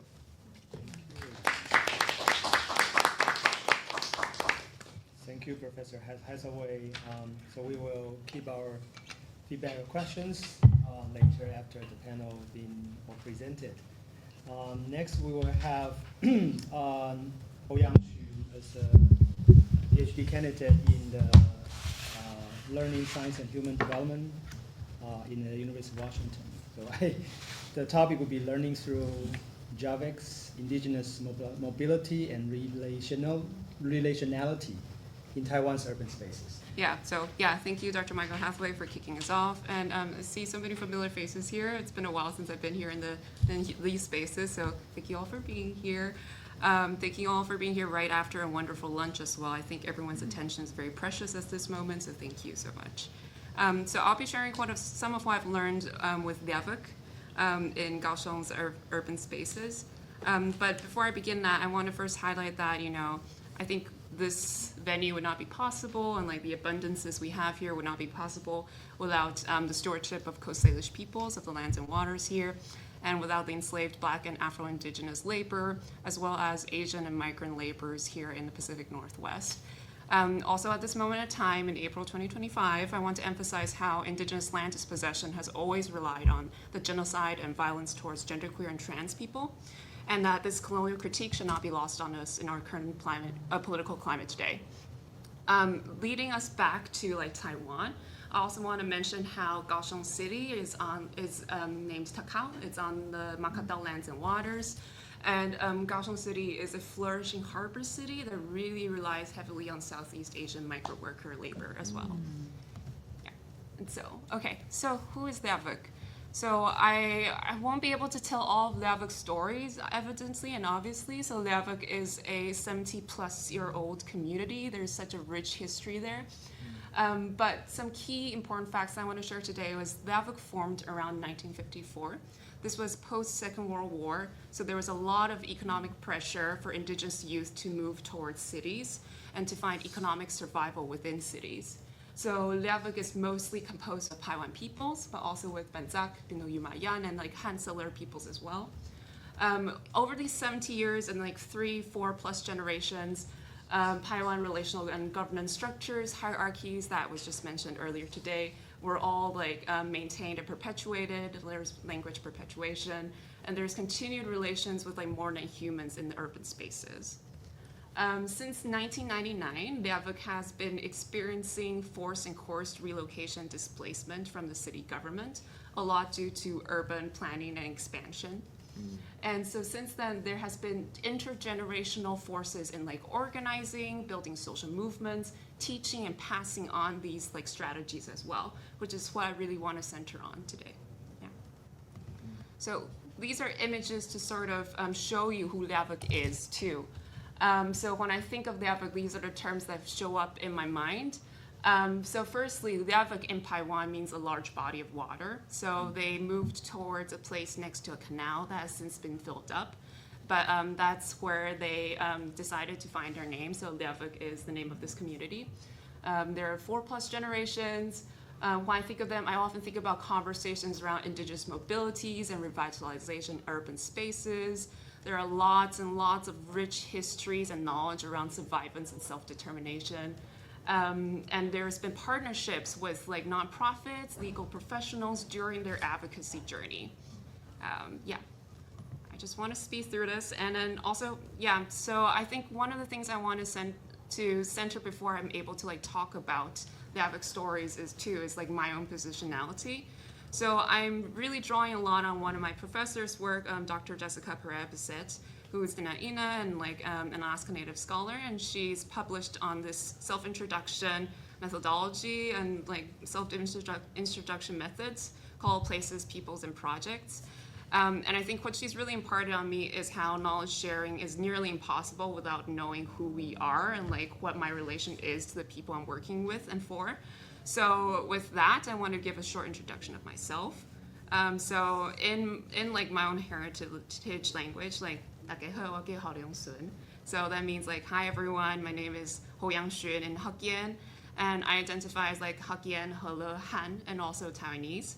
I come from both settler and colonized roots, and I identify as a transgender non-binary person. I use latent pronouns, and I was born and raised in Takao, so I have a lot of familiarity with this place, even though their stories are very different from my own. Okay, today I'm really bringing in some very emerging things that have been on my mind and my body, so I'm really welcome to any kind of feedback and discussions. But there are three main themes that are running through my mind right now in terms of my dissertation work. And I'll be sharing stories about these three themes. So one is refusals, and the other one is affective terrain, and the last one is land-waterscape shifts. And I'll unpack these terms more as we go along. So the framing of my research work really relies heavily on many indigenous research methodologies and methods. So today I'll be touching on one particular methods and methodology, which is refusals. There's a bulk of research literature on refusals as a methodology. When we usually think about research and data collection, oftentimes I think our academic trainings might have imparted on us the view that knowledge is somewhere out there, right? And if you have the right methods, the right techniques, you'll be able to gather all of that knowledge. So in this sense, knowledge seems independent of people and relationships. It's facts that are readily collectible and like available. And while this view of research methodologies can be extremely effective, I think we have to remember how research has often been an extension of colonial intentions and at times been a colonial practice in of itself. There are some very clear and stark examples, such as scientific racism, and there are also many recent legal cases where sacred artifacts and even human remains have been taken from indigenous sovereignties and communities without consent. It's in those examples, I think it's evident that research work with indigenous peoples is forever political and is also relational. In addition, good knowledge sharing is impossible without ethical, healthy, and joy-centered relationships. As informed by indigenous research methodologies, research should be a relational process centered around reciprocity, respect, and responsibility. So aligned with this quote from Tuck and Yang, here's how I'm thinking about refusals at this moment. And I'll just read the quote. So, refusal is not just a no, but a redirection to ideas otherwise unacknowledged or unquestioned. Unlike a settler colonial configuration of knowledge that is petulantly exasperated and resentful of limits, a methodology of refusal regards limits on knowledge as productive, as indeed a good thing. So when I'm thinking about refusals as a methodology, I'm thinking about refusals towards me as a researcher from an institute that we had talked about before, all those complexibilities, privileges with that positionality, refusals towards me as a researcher and what my agendas are. That is indeed like a very productive and generative methodology. Okay, so there have been many times where refusals have come up in my dissertation work with Biavik, and today I just want to share one of these stories. In late 2023, I visited two members of the AVIC, Jie and her son, frequently. You can see them in the photo here. And we began to co-produce this dissertation study together. We decided that an archive for the AVIC would be important then, at that point. This was right after the AVIC sued the government and they won the legal trial. And so Jie was about to leave the AVIC. And what this means is that the only household who remained physically in Liavik was about to leave. An archive made sense in that situation to document the legal win and maintain the presence of Liavik in Kaohsiung City. However, fast forward, I returned to UW, proposed my dissertation, and then traveled back to Liavik again in the summer of 2024 to be in this project. And then we had to scrap the entire project.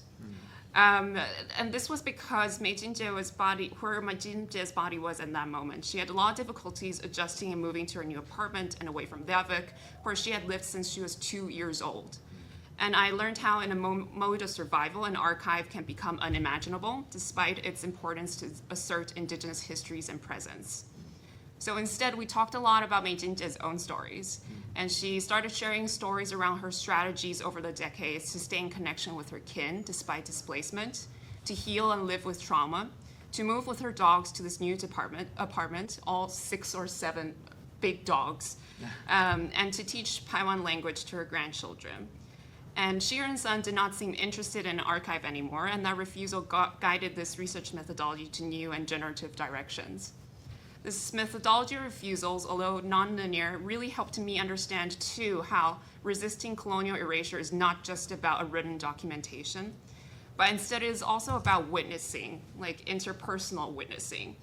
Having someone witness someone else's experiences and mutually name that they are indeed contributed by Han settler colonialism. An archive might still happen later on, but she taught me something that I still struggle with internalizing, which is that seeing someone for who they are is in of itself a powerful and critical political act. And I say this with my own struggles as both a researcher trained in ideals of capitalist production and wanting to act immediately when something is wrong, and also as a transgender person who still struggles with the fear of systemic violence.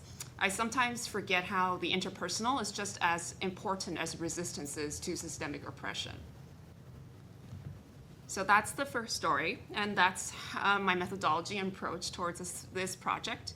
And now I want to dive into 2 themes that have emerged through the data analysis. These themes are very new again, so I'm really looking forward to feedback and while I continue this analysis together with Liavik. So for the first theme, I want to first return to the journey of Liavik's formation and ground us in theories of indigenous mobilities. The Paiwan people have always been moving peoples, moving as a way of self-determination and continuing healthy relationships with lands and waters, for example, through fire farming. So community formation into a new place is not necessarily new for Paiwan people. What is new in this context is the current structures of colonialism and the strategies of fracture. In Liavik's case, since the 1990s, the government has attempted multiple times to relocate Liavik. So currently, Liavik's residents reside in at least 3 separate locations within Kaohsiung City, and some residents have returned to Pindong and Hualien County. These governmental policies have effectively broken up Liavik to various locations in Kaohsiung City and contributed to tensions around who can speak on behalf of Liavik, those who had the capacities to stay or those who were made to leave. What I want to emphasize here is the affective dimensions of these Han settler colonial structures that splinter a community. And I really focus on affect and emotions because oftentimes I think when we talk about emotions, they're regarded as individual or within ourselves. Whereas I think there's budding literature around this, around how affect and the felt is really embedded in colonialism and that they have material consequences. So this has been the focus of my dissertation. So I draw from affect theory and felt theory to talk about how emotions are not random, but that social meaning and histories are embedded in emotions. And for today, I can raise several examples here of affective technologies wielded by Han settler colonial structures. So first of all, during the government relocation efforts, there was repeated disregard for Liavik's capacities. At times, government officials banged on Liavik's doors and entered Liavik houses at hours of the day when residents were tired from work. There was intentional practices to stoke fear in Liavik. There was a lot of unpredictability for when houses would be demolished. But today what I want to focus on is this narrative that Liavik residents and partners have repeated to me. This narrative that the government officials told them that they are not 团结 enough, or in other words, that they're not cohesive enough as a community, and attributing this to why Liavik had been broken up. Well, initially, what arises to this comment is a lot of anger, and there's knowledge embedded in that anger. there's a clear understanding that this is unjust, and there have been continual experiences of colonial violence and survivance. As Mei Jinjie's comment here says, like this comment that like they were not 20 enough, it made her mad. Like, you're the ones tearing us apart. She had very clear understanding of what was going on and the structures embedded to like put barriers between her and her community. However, I want to also highlight that more often what also surfaces in Liavik is self-doubt and shame for the consequences of this breaking up. And this really aligns with literature around shame as a colonial and technology and tool. Shame maintains inferiority in the colonial hierarchy and falsely provides moral grounding for colonial atrocities. Racialization and colonialism seek to render racial and colonial subjects with limited bodily capacities. This is a quote from Palmer, that keeping the marginalized trapped within themselves, unable to divert their bodily drives and affects into the realm of the social, and thereby become those who mean. So by generating self-doubt in Liavik's cohesiveness, whether they're tuanjie, Liavik's bodily capacities are forcibly molded by colonial intentions to overwhelm, speak over, and effectively erase. But on the other hand, I also want to highlight that like Liavik residents have consistently learned to self-advocate, build coalitions and partnerships, and seek and share knowledge from other indigenous communities who share similar experiences in displacement in urban settings. So they've actually done tours to Taipei City where there are urban communities and learned from their experiences negotiating with the government. And there have been communities from other counties reaching out to them to learn from their experiences as well. To close out on this theme, I want to focus on these questions that I'm also left with. So how do these feelings function? Who benefits from these feelings? And how are these feelings negotiated and resisted? Okay. Next, and the final theme I want to talk about is about shifts in land waterscapes. So let me break down those two words. So informed by social cultural theories of learning and my background in learning sciences, a lot of times how we as learning scientists approach learning is by identifying shifts in a person's actions, beliefs, identities, relations, and emotions. A person might believe in one thing at one moment and then learn about something new, and then their beliefs change. So that shift is what we consider learning. Now, for land waterscapes, as mentioned, a lot of times when we, as learning scientists, are thinking about these shifts, we are thinking about human shifts, right? Human shifts in actions, beliefs, identities, etc., as indicative of learning. But there has been an abundance of literature from indigenous studies scholars who decolonize our perspectives on lands and waters and push us to think about lands and waters as agentic. So here I'm wondering how shifts in land waterscapes in Kaohsiung City, how buildings are formed, how roads have been laid, how canals that are existent are then filled in, and how people have been planting and how those plants flourish or die. Like how these shifts in land waterscapes of an urban environment are indicative of learning as well. So collectively, with these two ideas of shifts and land waterscapes as agentic and present in urban landscapes, I want to propose how shifts in land waterscapes themselves are indicative of learning. And here's a quote from Dr. Megan Bang as well. I'll let everyone read it. There's a lot of jargon there, but she asks what continuously evolving epistemic, ontological, and axiological multiplicities are reacting and engaging in the remakings and rescalings of the shifting land waterscapes of life. So in other words, shifts in land waterscapes are indicative of our dreaming, our imagining, and our values in the world, what we want to manifest. Also, these manifestations are not linear. Just because you intend for something to happen does not mean that the lands and waters are aligned with you. Just because you plant a seed in the land doesn't mean the land would take it and nourish it, so it might not necessarily grow in the way that you want it to. Lands and waters have their own agency. So here are two short stories to kind of close out this sharing around land waterscape shifts. One is that Liavik's existence actually challenges ideas around land ownership and stewardship, and I think pioneers ideas around land stewardship in urban spaces. One of the reasons that the city government wanted to relocate Liavik is that the land had been demarcated as public land for a park pathway, and not as a residential piece of land. Liavik and their partners have thought about the strategy of changing this demarcation from public to private property, but that was just not feasible. So we can observe the different and contending commitments at play here. Recently, there has been news about how surrounding pieces of land will be developed for semiconductor and AI industries. These are also influenced by international and global concerns when semiconductors play such a vital role in Taiwan's bid for global recognition.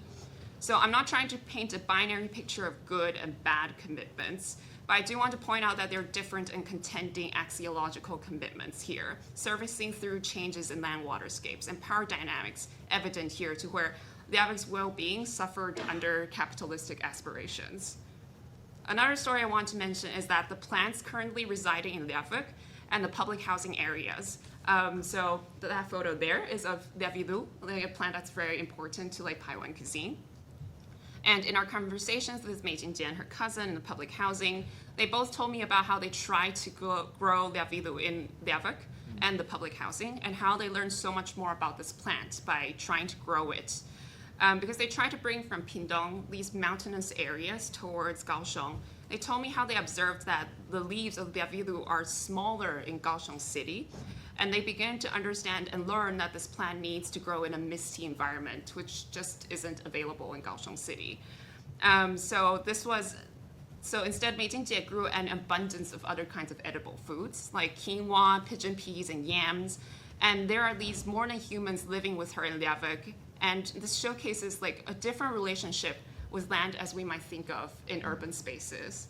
And I want to point quickly here that like a lot of times urban spaces gets thought of as different from nature, or like there's a dichotomy between nature and urban spaces. Whereas I think Liavik is really showcasing how urban spaces are also lands and waters in of itself, and you can develop different relationships and healthy, respectful relationships with urban lands and waters. Okay. So in closing, I'm left with these questions. I'm curious what comes up for everyone else. So drawing from Irene Watson, who is an Australian Aboriginal scholar, she asks who is free to roam. And so here, who is free to roam, and how does that challenge our regulations around land ownership? Who can change and who is forced to change are things that I'm thinking about. So, okay. I want to close out with several books that's been really helping with my thinking. And just lots of gratitude for everyone for being here and listening to this sharing. Yeah. Okay. Thank you. We are all still in a good timing position. We still have about 20 or so, 25 minutes in the panel. So let's open the floor for any questions for Professor Hathaway or Yang-Hsun. To talk about national parks. This place, yeah.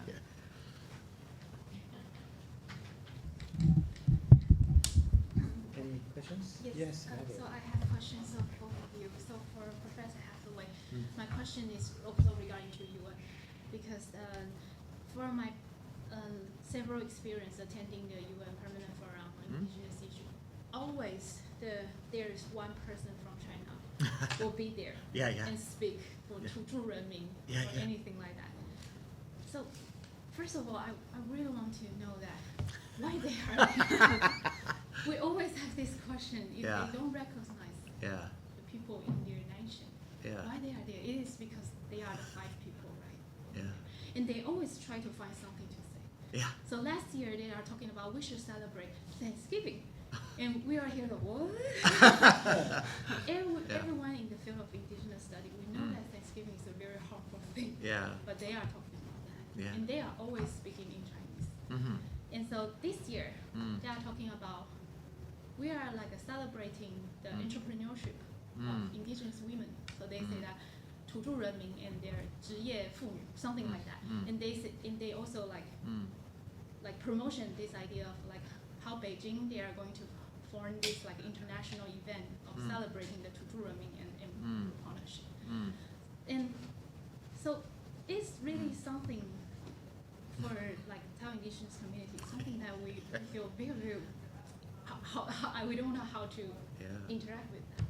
And also you mentioned that they have this idea of like minority 少数民族. So, from your observation and your thoughts, what is the 少数民族 in China, and what is 土著人民 in China? What are these terms for them, and especially for the community maybe you interact with? Yeah, thank you.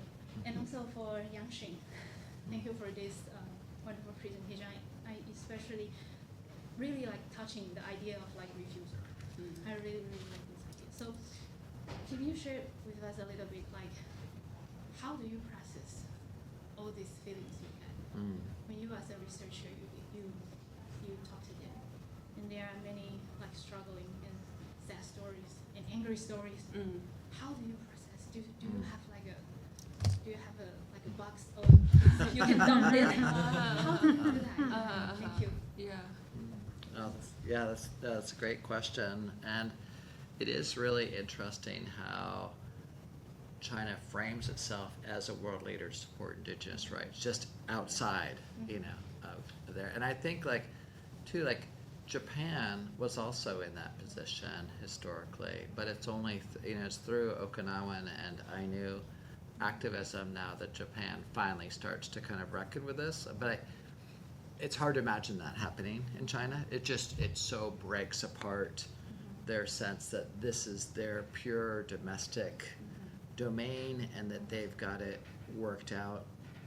One of the things that started, that kind of precipitated our like transnational, like the rise of activism project, was learning that in the 70s, as a country, China invited more indigenous groups to it than I had heard of any other country doing it. So invited groups from Australia, Maori from New Zealand, Ainu from Japan, First Nations, probably other groups, to kind of like showcase itself as a socially progressive place. So it's just kind of interesting that China inadvertently helped support the indigenous movement, but that's now often very critical of like what's happening with Tibetans and Uyghurs and other people. But that's been so much, part of this kind of identity, which I think in the 70s is part of like trying to become a leader of the third world, as they were saying then, or as a global south, as we'd say now. So this kind of idea that China, especially for countries that are interested in socialism, that they don't look at the Soviet Union but look at China. So that's part of their kind of revolutionary world leader thing. But it's interesting that they are still showing up at the forum. They are still trying to assert, and they're kind of saying, yeah, we're irrelevant, but then that's interesting. They say, oh, but we actually do have these like indigenous female entrepreneurs that we like to showcase. And that's one of the interesting things that I saw too, like with World Wildlife Fund or all these other organizations. I once wrote to the Global Environmental Fund, GEF, part of the World Bank, and said, I am curious as a researcher, are you getting applications from China to this for indigenous people projects? And they said, yes, we are. So it's like interesting that what I realized too is that it's not just like a homogenous state. There are all these groups within the state that they're all trying to do different kinds of outreach for like funding opportunities that can help support different projects they have, but trying to figure out, is it a kind of safe indigeneity compared to the dangerous indigeneity? So like how is that managed is really interesting. So I find that fascinating that, they could say this entrepreneurship, but I really think that's a safe way, but then is that then that attached to questions of powerful indigenous rights or land or language and things like that? And that I think, so they're trying to manage that, but it must be super fascinating because it's like such a big gap.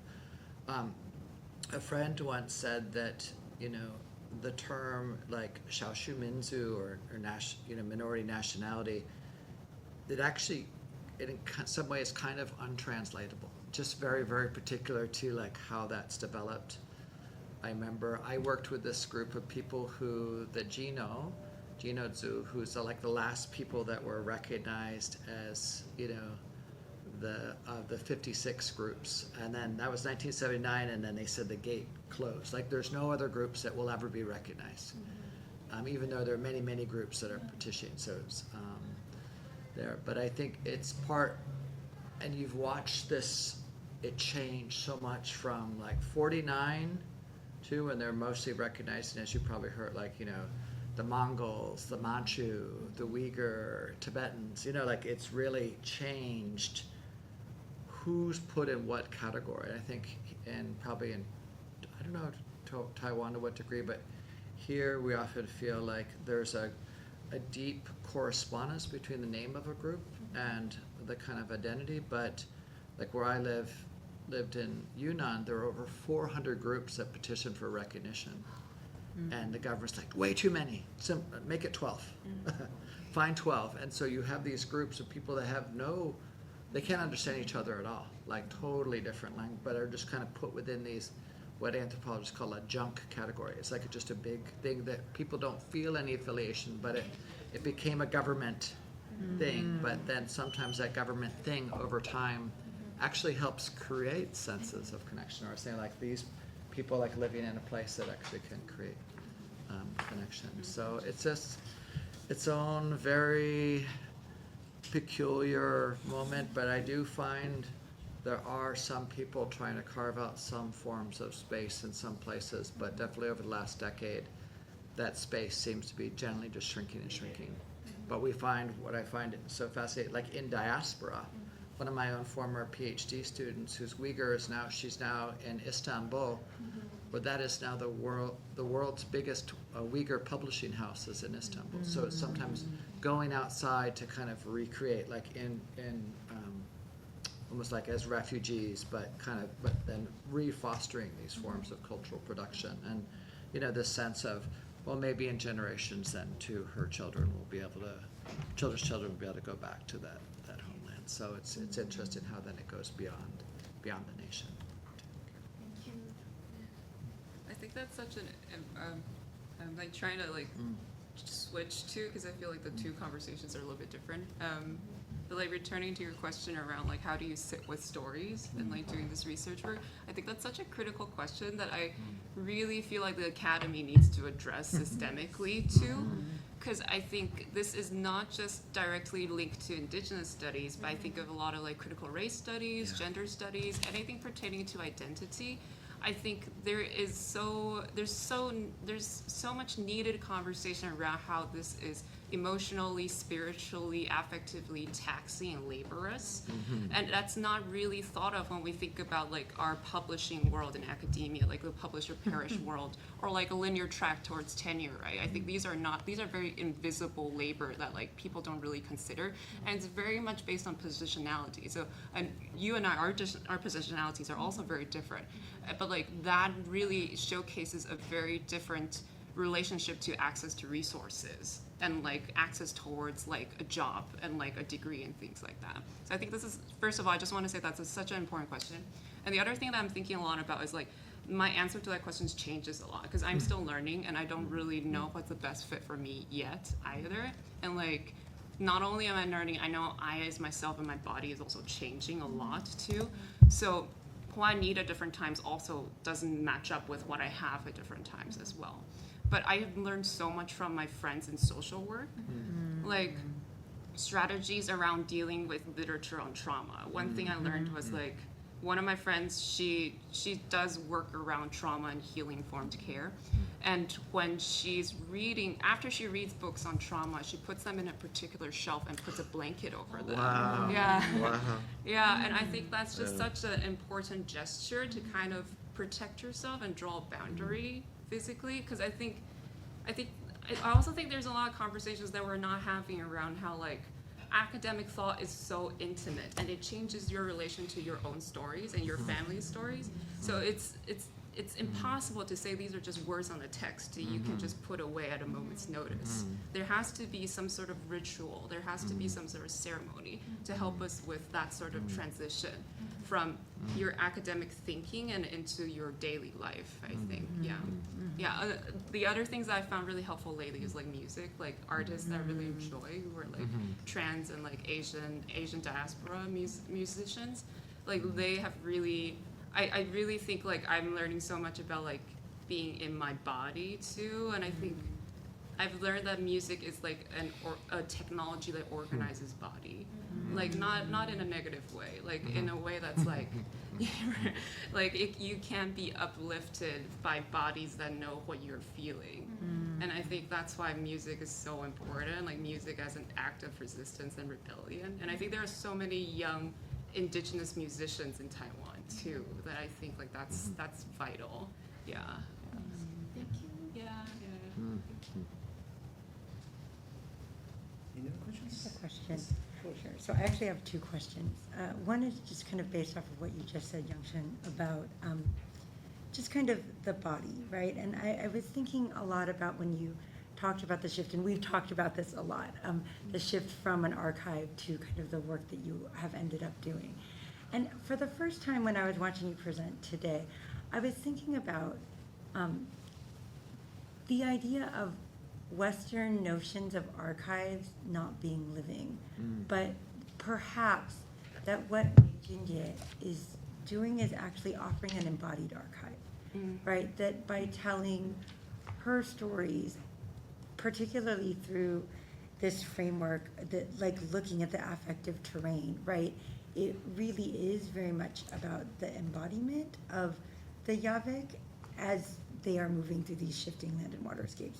So just kind of, my question, I guess, is kind of how that lands for you, one. And then my second question, I found a really interesting theme between the two of your presentations around this notion of displacement for the creation of public lands, right? And what does it mean when we displace Indigenous peoples in lands to create ostensibly public lands that then get eventually reprivatized, right? Or there are these discursive shifts, and I mean we see this in the Western world too, right? That there's this manifest destiny. We took over these these unoccupied lands and made them into public good, and now we're fighting against the reprivatization.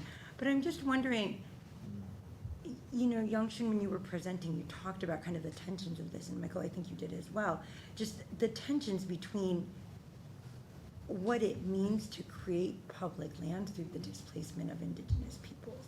So I am still wrestling with these. So these are not real questions. They're like commentary questions. Like I'd love to know more of your thoughts about these ideas, because it just they were just so beautifully engaged with kind of in both presentations. So do you have any thoughts about those things that occurred to me?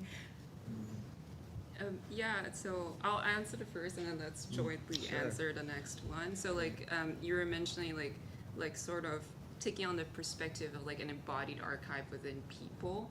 I think that's such an interesting and fascinating like perspective that I think I would definitely think in those lines. And I'm thinking a lot about like so there's a book called Muskogee Tools of Futurity. It talks about felt theory and felt knowledge, and in it the author, I'm forgetting her first name, but Dr. Harjo really speaks to like felt knowledge as like the feelings that you feel have meaning in of themselves and knowledge in of themselves, which is often not even imagined in Western academia, right? The knowledge has to be objective and like cognitive. And so I think that has a lot of, that to me resonates deeply, because she talks about how like felt knowledge, like for example in ceremonies and dance, how that's embedded in that is your responsibility towards sovereignty. So that's like a pathway towards self-determination. So that knowledge means something on that sort of governance level and not just like a community level. So I think what you mentioned made me think of that, and I'd be very excited to like pursue this route, and also knowing that like the way that I presented the AFIC here, I don't know if I was able to accurately or like more authentically describe that, is that there's so many heterogeneous voices within the AFIC too. Meijinje is somebody who I've been lucky enough to have a closer relationship with, but everyone there has a very different perspective, relationship with the government, opinion around where they want to be and who they want to live with. So I'm thinking if this is an embodied archive, I'm also thinking about the heterogeneity amongst like different people and different bodies. It's not one voice speaks for all situation. And for the next question, I want, if you want to start first, then we can. No, I love your questions, and too. I also meant to say the same for you, Margaret. But yeah, it was super interesting to think of like these places that I was working at historically that were often then labeled as wilderness, as like shouldn't be populated and should be then evacuated for certain kind of probably mostly domestic tourists, but maybe well-heeled international tourists. And just so interesting. Then I really liked your point too around then the kind of almost like opposite, like these urban spaces that are somehow imagined as not being part of nature. Or always drives me nuts when people say, I'm going to go out to nature. I'm like, every breath is, that's the oxygen. Half of all, one of every 2 breaths are created by algae in the ocean, giving you oxygen, like wherever you are. It's not, you don't have to go out to the park to do that. But it's really interesting to think of too, where indigenous held spaces become incredibly like easily targeted for these forms. And I had this one archaeology professor who blew us away when he showed us in the western US where all these major reservoirs says, he's like, can you guess where these reservoirs, and people are like, oh, that's just like a good place to dam the river. He said, these are all like indigenous reservations that were dammed. So they were like seen as like as kind of targeted areas of land that was easily kind of turned into public space. So whether it's like a big dam, whether it's a national park, whether it's like public space, these do tend to be kind of forms of like incredible like visibility, kind of like and easiness.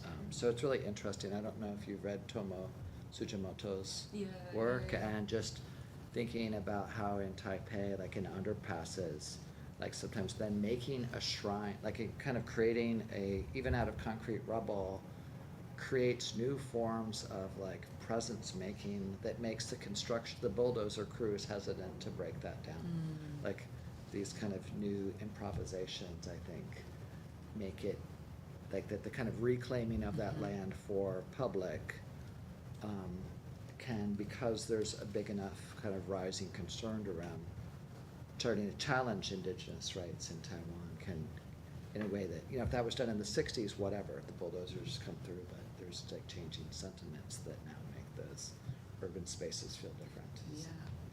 No, I really appreciate how you mentioned like targeting, because I think maybe because right now I'm in a space of thinking about like intentions, dreaming, imagination, like whose imaginations manifest and whose don't. Like I think like when you mentioned targeting, I think I was thinking about how like the terms public and private, how binary are they, or how blurred they actually are, because behind both of them are actually influences from a nation state, right, and like a colonial nation state. And so when we're thinking about what becomes publicized and what becomes private, whose intentions are shifting and like directing these initiatives is something that I'm thinking a lot about. But I really liked your choice of word around targeting, because it's really intentional. It's not like a random plot of land.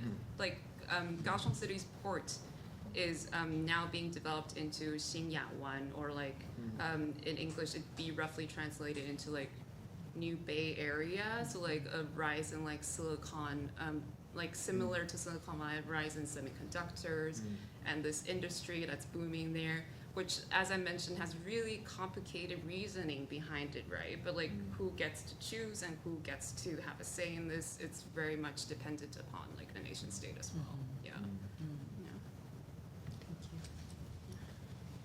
Yeah, I really loved your guys' presentations and work, and you were kind of asking that you're saying that you're kind of looking into affect and how this lands with people. Like for me, like I feel like academia is ahead of the public, because I feel like stuff we study now, like stuff like 20 years ago is like becoming more mainstream now, and I feel like stuff now it's kind of secluded, and we're all trying to get more people to understand it now because it's like the future's coming, And so I think in some ways, to me, the way it's landing is that I feel like affective studies is kind of moving us away from this like Western ontology, epistemology that has a certain kind of hierarchy and this like presumptions that around like kind of materiality as like the sole like kind of historical force, and like kind of a lot of things built around like ego-driven narratives and like fear-based like policies, and so now it's going into more like the unseen realm, into like the spiritual. So for me, it's like I feel like, I don't know, this is kind of like what I've been taught, and like, you know, it's changed my life and like kind of from my culture, but it's like seeing the formless and the spiritual as the basis of reality, and then the form as a reflection of the formless, right? So that's like a very different like ontology, epistemology to approach just existence and seeing yourself.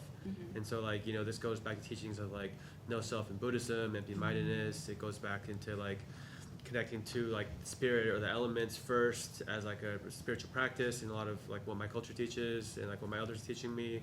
And so for me, it's like very like powerful and meaningful to think of it beyond the individual as like a collective affect, because like feeling is like, you know, I don't know, it'll sound like wooey. I still haven't formulated the words, but it's like it is spiritual. Like you can't point to a feeling that, aha, here's the chart, let me map this feeling onto this thing, and we can do it in theory. But like in reality, when we experience feelings, it is like this kind of unseen but very tangible force. So like for me, it's like kind of like paving the way to recognize the spiritual reality of our existence. So that to me, that's very exciting. And like I was like taking a bunch of notes because I was like, who are you studying? Because like I'm trying to go this route, but then it's like I'm getting pushback from certain departments, certain advisors being like, research is generalizable knowledge, and you're adding too much of your own personal into it. And it's not to say that you need to abandon your personhood or your passions, but just like let it go and do this and then go back to it. And like I'm trying to see the value and merit of that too, but at the same time, it's like, you know, my experience is meaningful, and like my knowledge is embodied in it, and it is personal, and that's like maybe that's okay too, right? So like I appreciate the kind of work you're doing, and like I'm like developing more of that kind of language. So that's kind of how it's landing for me. So as feedback, that's, you know, for that. And then I was kind of wondering like kind of where like how you're navigating this kind of like space that's like not maybe always supported, but I think it is very important, you know, and how you kind of like structure things so it isn't just like so it is recognized and it has like a foundation to make like a confident argument within academic circles that might not believe in these certain things, you know, because I feel like that's kind of what I'm running into a little bit. And then like my question for you is I really appreciated how you were kind of framing this like indigenous movement. That's also what I've come to understand, and like you're saying, like there's a statistic about like you know, this many people are indigenous, and like I don't know, 80% or like some percent is in China, and that like I don't know, you just had these like kind of global like statistics that kind of help frame it, you know. And I was wondering like how, like I would love to like see your papers so I could like follow your footnotes, you know, but like but how is that kind of indigenous movement framing being received, you know?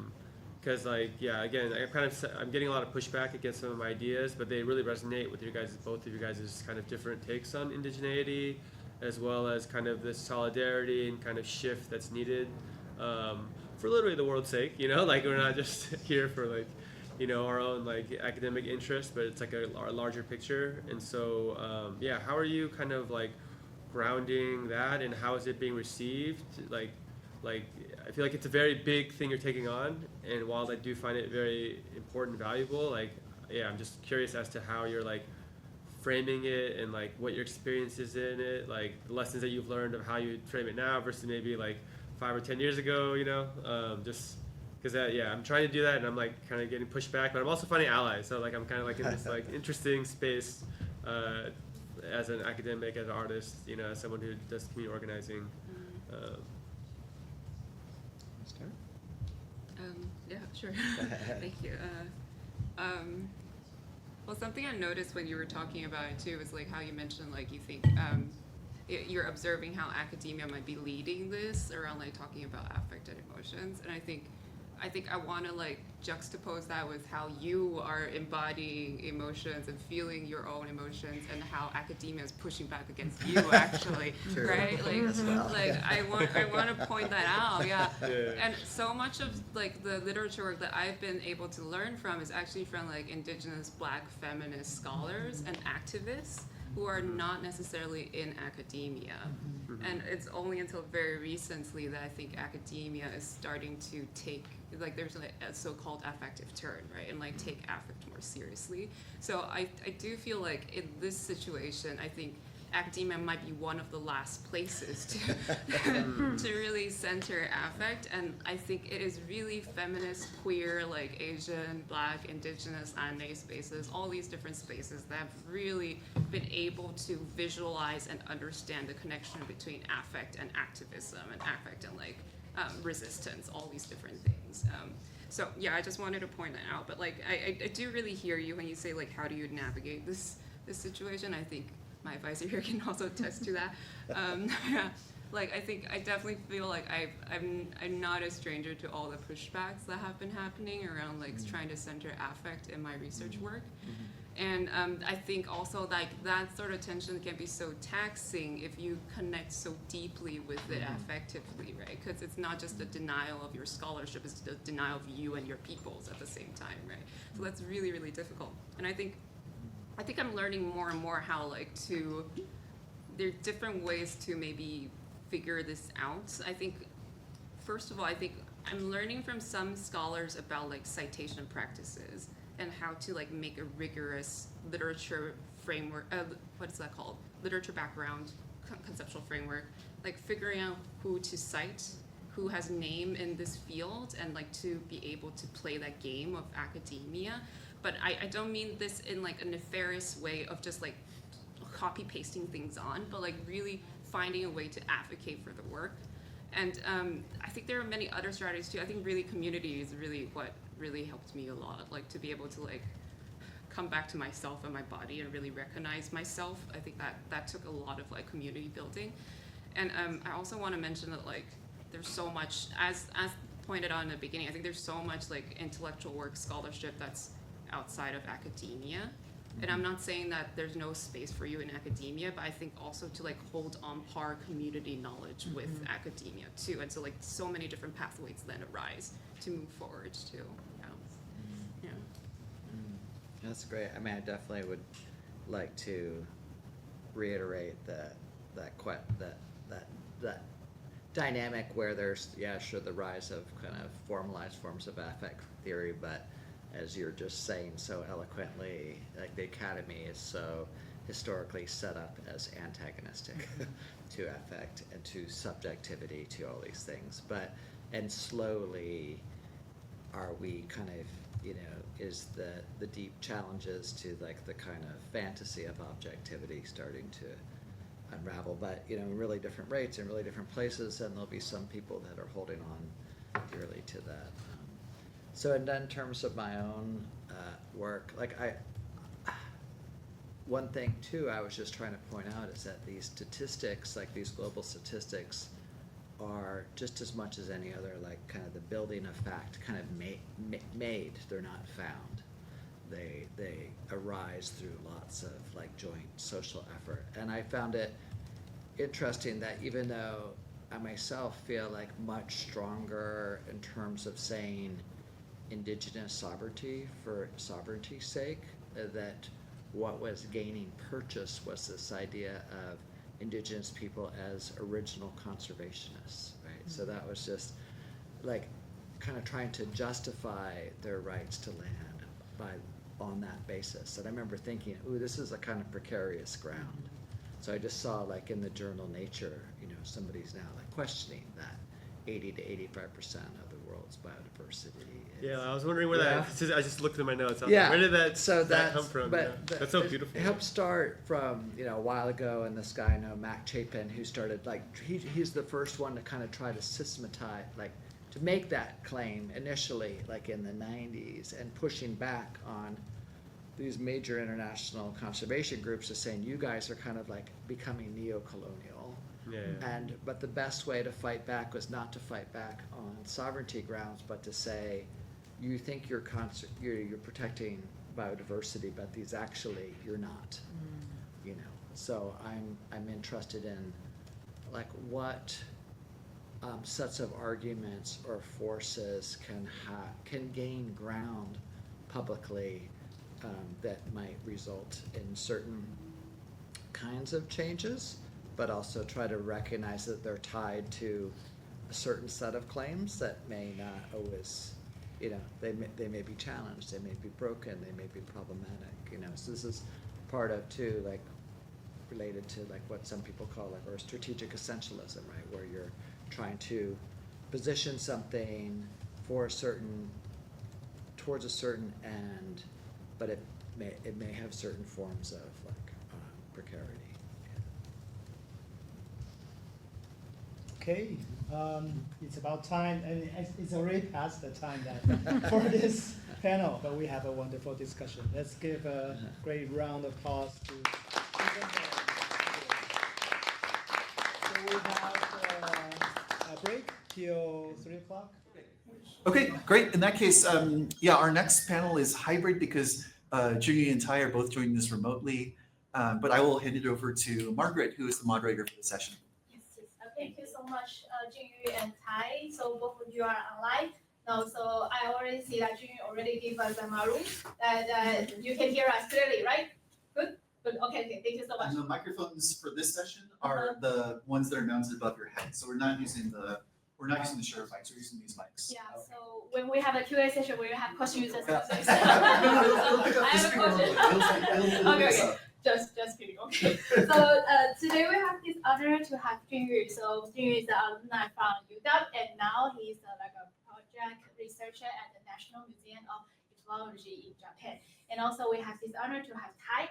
So Tai is a master student in Simon Fraser University. So without further ado, I'll just give the floor to Jiun-Yu.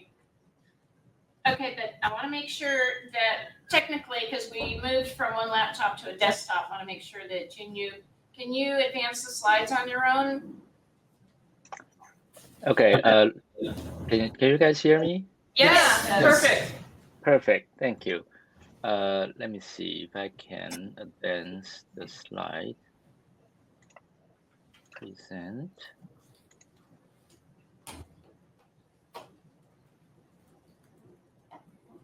Huh. No, I don't think I can advance the slide. Okay.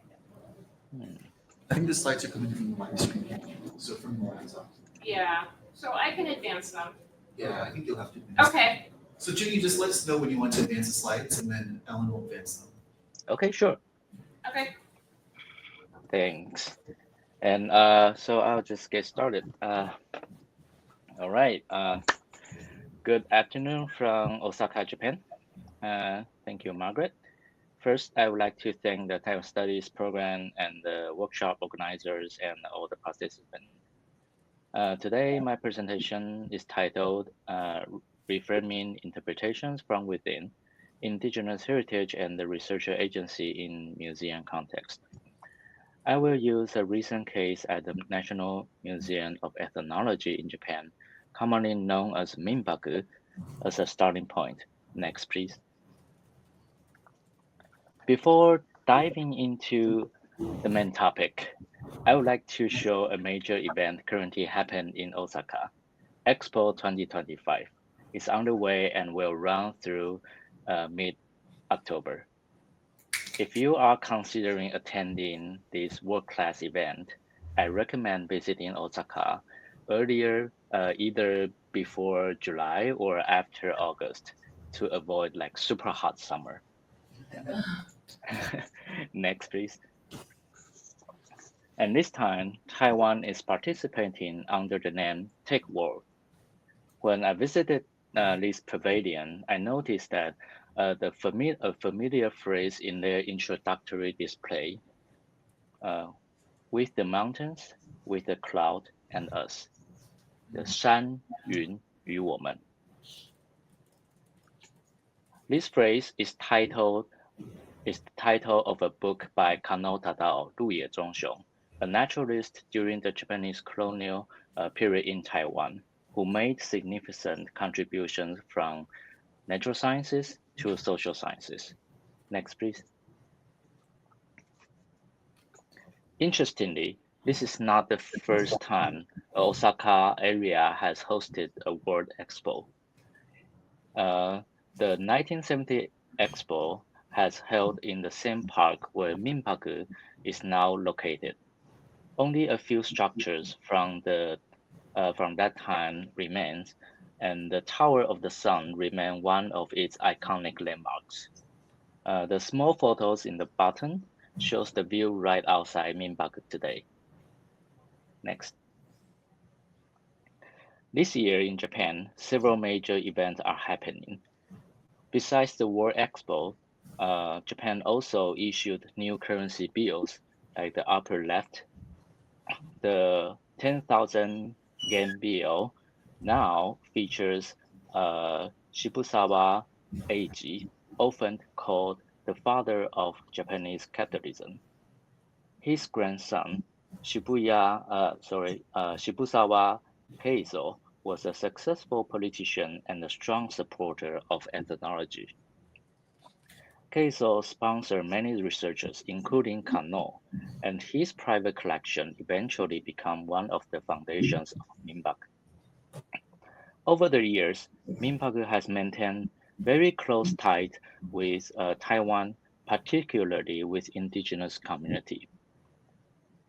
The photo on the right shows a recent visit by indigenous weavers from Taiwan just about a month ago. And the photo on the lower left corner is a movie filming event that's showing the 1895 movie about Hakka. Okay, next. Well, while collaborations between Minpaku researchers and indigenous communities in Taiwan remain stable and strong, an unexpected issue arose last year.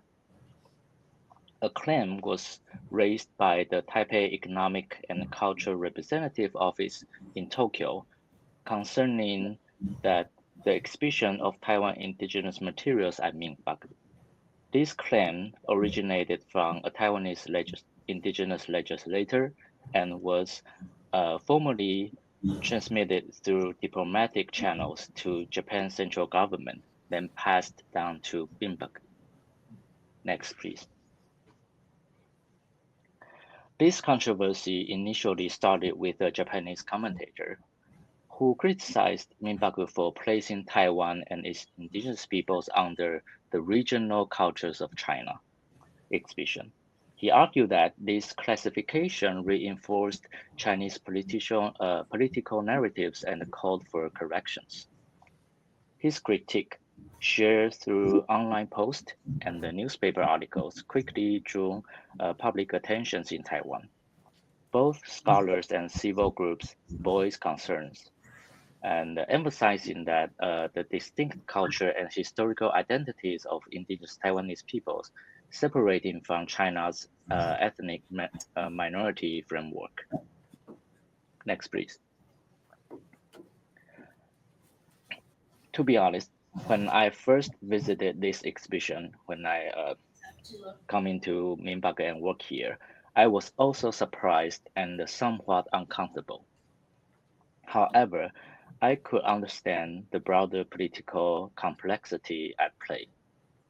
Museum exhibitions and interpretations are never neutral or static. They are dynamic practices shaped by power relations, knowledge production, and institutional frameworks. I want to explore more and deeply how and why the exhibitions were arranged this way, by whom and for whom.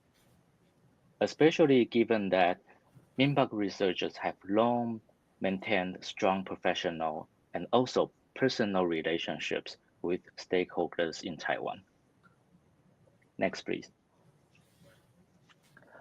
So here is the current floor map of Minpaku exhibition.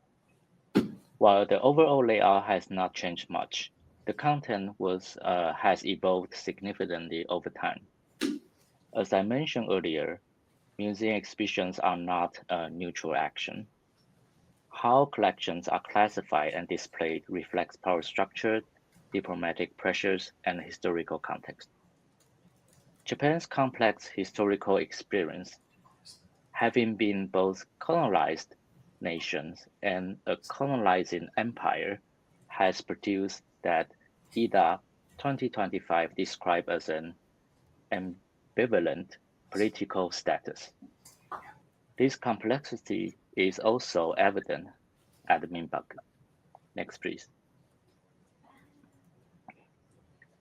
Since Minpak opened in 1977, the classification of indigenous Taiwanese collections have shifted multiple times. This shift can be traced by examining the general guidebooks published over the years. Initially, indigenous Taiwanese collections were arranged under the Southeast Asian Mountain Peoples exhibition. Later, they were reclassified under the region cultures of China.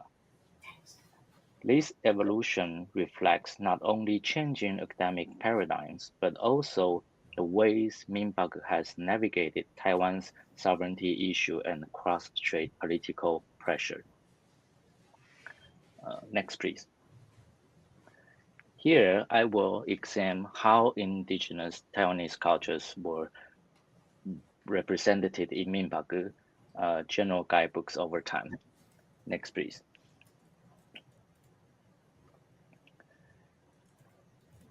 I would like to briefly walk you through how the exhibitions of indigenous Taiwanese at Minpak has shifted across different periods.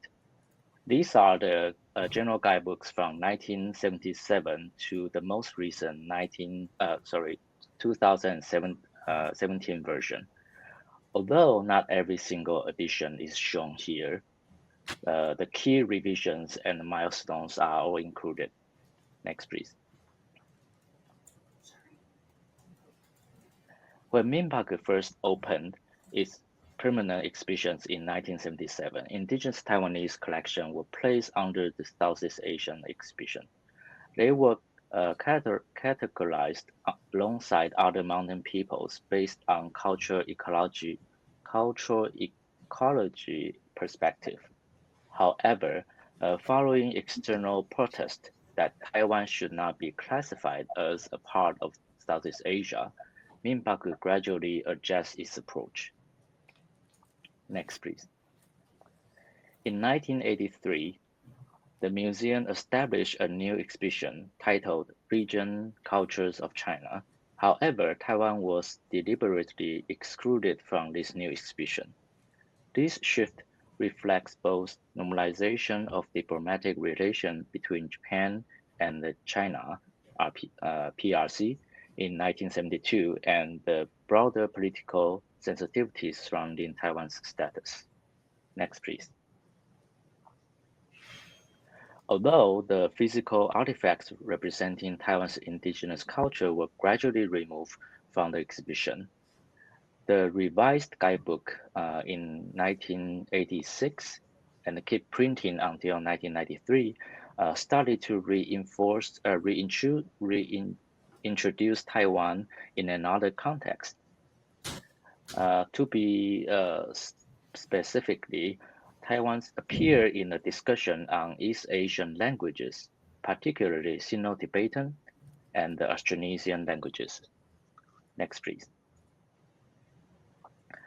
In the 1990s, we observed a subtle reframing about how to demonstrate Taiwan.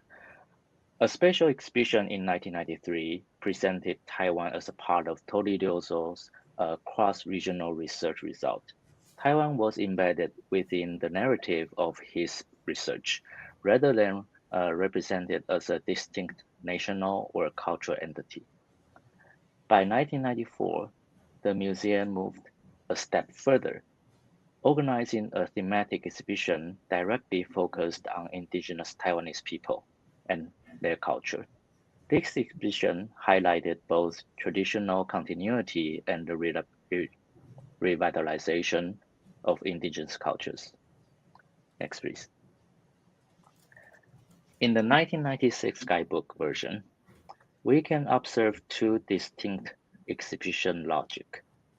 On the one hand, the linguistic map of East Asia continued to show Taiwan as part of broader Austronesian linguistic world.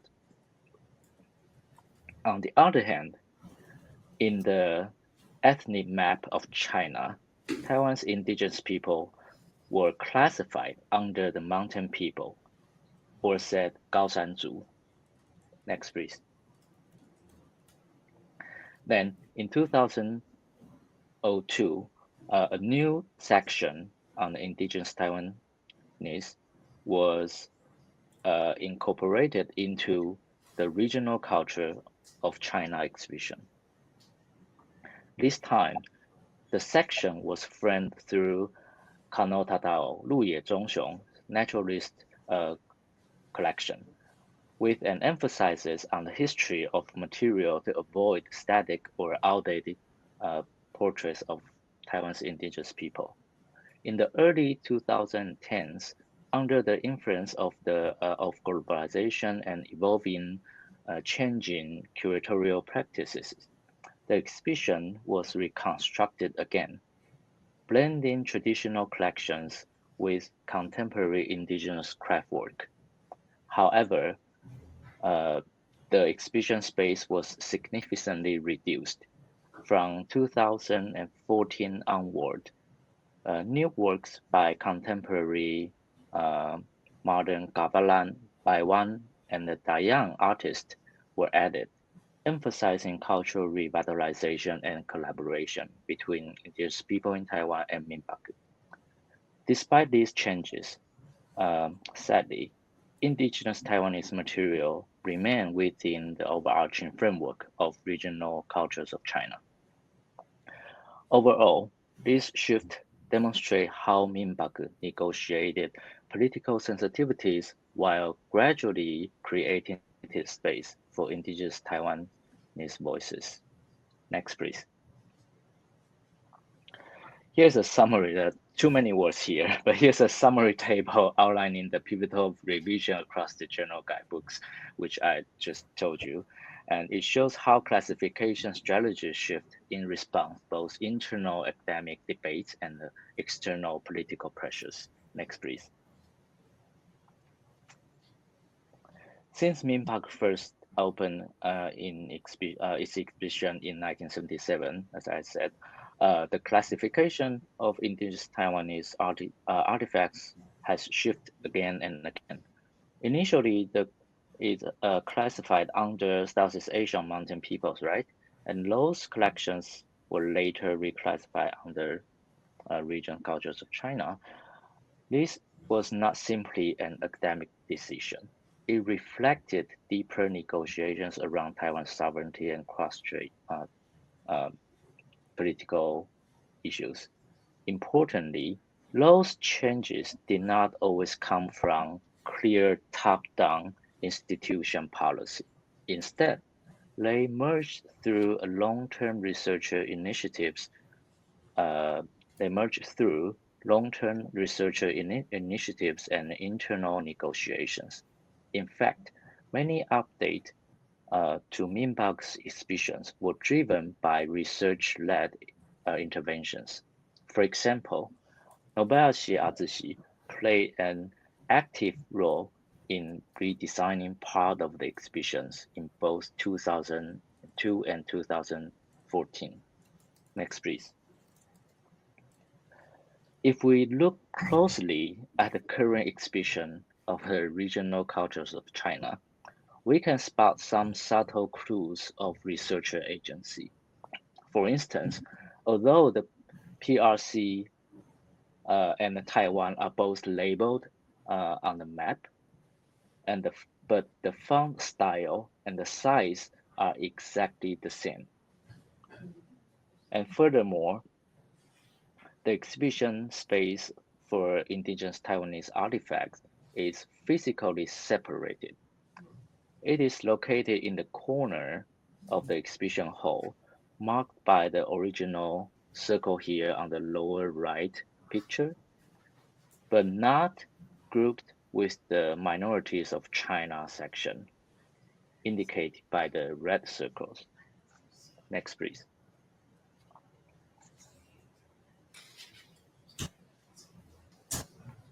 Next slide, please. Oh, thank you. From both the exhibition patterns and historical history of how Taiwanese indigenous artifacts have been classified, I would describe the current situation, the current exhibition, as a form of design ambiguity. First, there's a relatively independent exhibition space for indigenous Taiwanese materials. Nearby, but separated, is another corner dedicated to overseas Chinese communities, Taiwan Huaren. Through careful wording and a spatial arrangement, the museum emphasizes Taiwan's and indigenous people's subjectivity while intentionally preserving space for ambiguity. This raises important questions. Have Taiwan communities truly been disadvantaged by this display framework? Several factors must be considered. One is the particular of the characteristic of Japanese scholarship and the government practices. Another is whether this ambiguity was a deliberate strategy or just, simply an unexamined habit. Finally, it's important to note that the Minbak removed the most controversial map, the one labeled Taiwan's indigenous people as the mountain people, after the claim by the Taiwanese indigenous legislator. Next, please.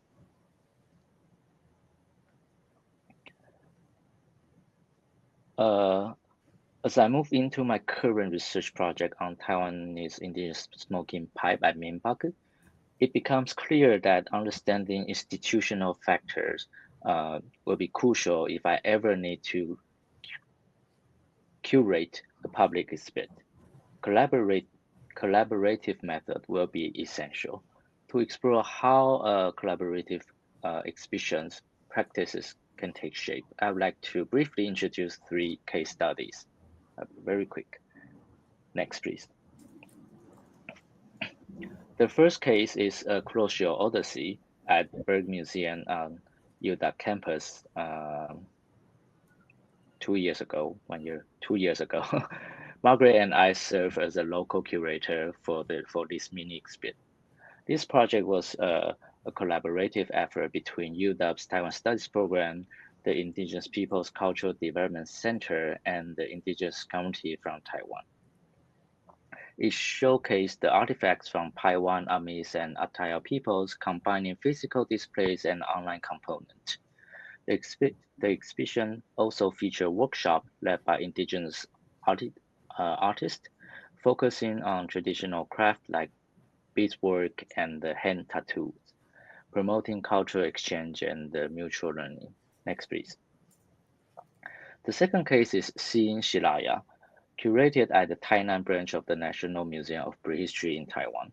This exhibition centered on the revitalizing Shilaya heritage. It highlighted collaborative efforts between Shilaya people and archaeologists at the National Cheng Kung University. The exhibition showcased the Shilaya people's active participation in archaeological excavation, presenting their rich history and cultural development over 400 years in the Tainan region. Next, please. The third case is I Walk, I Seek, Contemporary Indigenous Journeys. This special exhibition just wrapped up at the National Museum of Taiwan History, also in Tainan. This exhibition presents stories of indigenous mobilities across different historical periods, exploring migration, relocation, and identity shift driven by major historical forces. What makes this exhibition particularly interesting or significant is that the indigenous community themselves from Tainan, Kaohsiung, and Pingtung designed the content. Museum professionals only provided technical support. The narrative, themes, and the voices were fully led by indigenous communities. Next, please. 1 minute. And in recent years, we have seen a clear shift in research and exhibition practices. Rather than museum or scholar represent indigenous communities, there's now a move toward collaborative interpretations built with community partners. Next, please. In my upcoming project on smoking pipes, I will adopt the same community-based research approach as well to think how museum exhibitions and research can better serve the indigenous communities. And well, this project still in a very primitive initial stage, so I don't have a lot to present to you guys. And next, please, enter into my concluding slide. To conclude, I would like to return to the central idea guiding this presentation, today's presentation. Exhibition practices are not static representation of knowledge. They are active space of cultural negotiations and the reimagined sovereignties. Even though institutions like museums have structural constraints, there are still small openings where researchers and indigenous communities can work together to enact change. In my research on smoking pipe at Minbak, I'm not seeking to defend the system as it stands. Instead, I aim to create small, concrete space to change through collaborative practices. Ultimately, even within constraints, museums can become dynamic sites where new interpretations and new futures can take shape. If we continue to engage critically, collaboratively, and creatively. And here's the final thought. When we look at the historical development of Minbak's exhibition on indigenous Taiwanese peoples, we must ask, are the critics raised by the scholars and legislators in Taiwan entirely fair to the realities of internal negotiations within the museum, like Minbak, especially considering how much has already been achieved through bottom-up collaboration, slowly reorienting the institutional framework over time. Thank you very much. Thank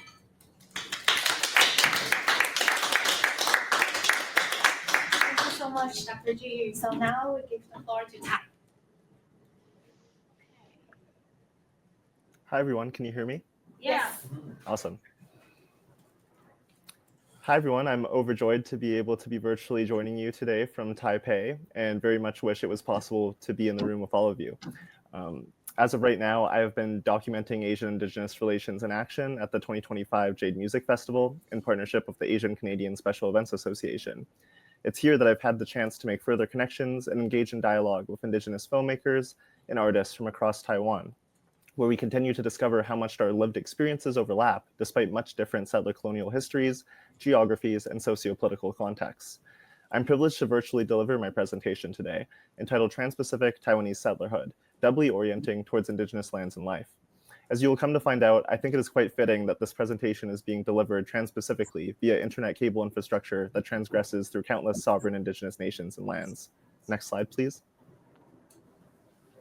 It is now fitting to also ground my talk by emphasizing that the land that nourishes my research and relationalities with the Taiwanese diaspora community is the traditional, ancestral, and unceded territories of the Tsleil-Waututh, Squamish, Musqueam, and Coquitlam nations.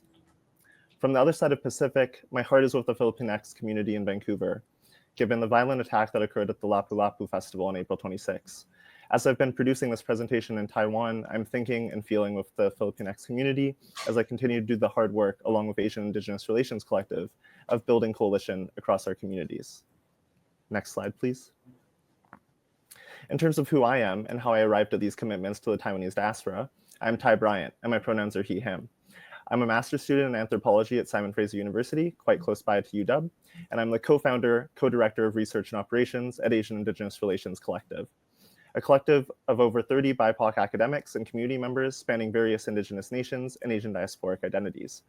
While the work we do is situated in so-called Vancouver, BC, Canada, a magnetic and enthralling geographical hub of Asian Indigenous relation-making, we are increasingly considering how the local connects to the global, as it always has, in the context of reckoning with Asian settlerhood and Asian settler colonialism, as well as the roles that Indigenous Asia, for lack of a better term, though specifically Taiwan, play in our ongoing community and academic work in moving beyond a native settler binary that has defined much of the historiography and understandings of non-Eurocentric contact with Indigenous lands and life since first contact in so-called Canada. For the last 7 years, I've been thinking with and feeling as an Indigenous sociologist and anthropologist with various members of the Taiwanese diaspora in Vancouver, as well as establishing Transpacific connections to various Indigenous academics, professionals, and artists throughout Taiwan, all drawing on my own life history as a Native youth who did not graduate high school and lived off reserve in Vancouver my entire life. To borrow some words from Stallo educator and world maker Lee Miracle's book, I Am Woman, many Asian diasporic peoples, though specifically Taiwanese people, have imprinted and moved me along my chain of people, helping me reach this point in my personal life and scholarly career. But to push us forward here, I want to explore and thus contextualize why Vancouver itself, the third largest city in Canada, is such a powerful and necessary location to produce the relationalities and research I am working through with the Taiwanese diaspora. Next slide, please. In the context of Asian Indigenous relationalities, Vancouver should be treated as a site of what Paul Lai and Lindsay Claire Smith call alternative contact, where a long, rich history of material and imagined relations exists beyond the narratives and logics of European Indigenous first contact.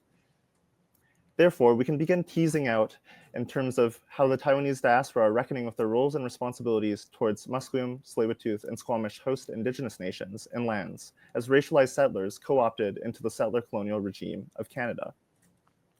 Alternative contact also helps us see how Taiwanese settlerhood is not simply informed by one singular linear colonial past, but as an amorphous product of many entanglements, histories, and ideologies that circulate and propel back and forth across the Pacific Ocean, as well as the rest of the world. I'm specifically thinking here of successive colonialism in Taiwan, Dutch, Qing, Japan, and Kuomintang, and multi-generational, embodied, felt anxieties regarding cross-strait relations and power, and ultimately a yearning to be recognized on my participants' own terms as Taiwanese, in a world that often does not do so. Or if it does, it's in terms of hybridity, in-betweenness, or somewhat still connecting back to Chinese hegemony.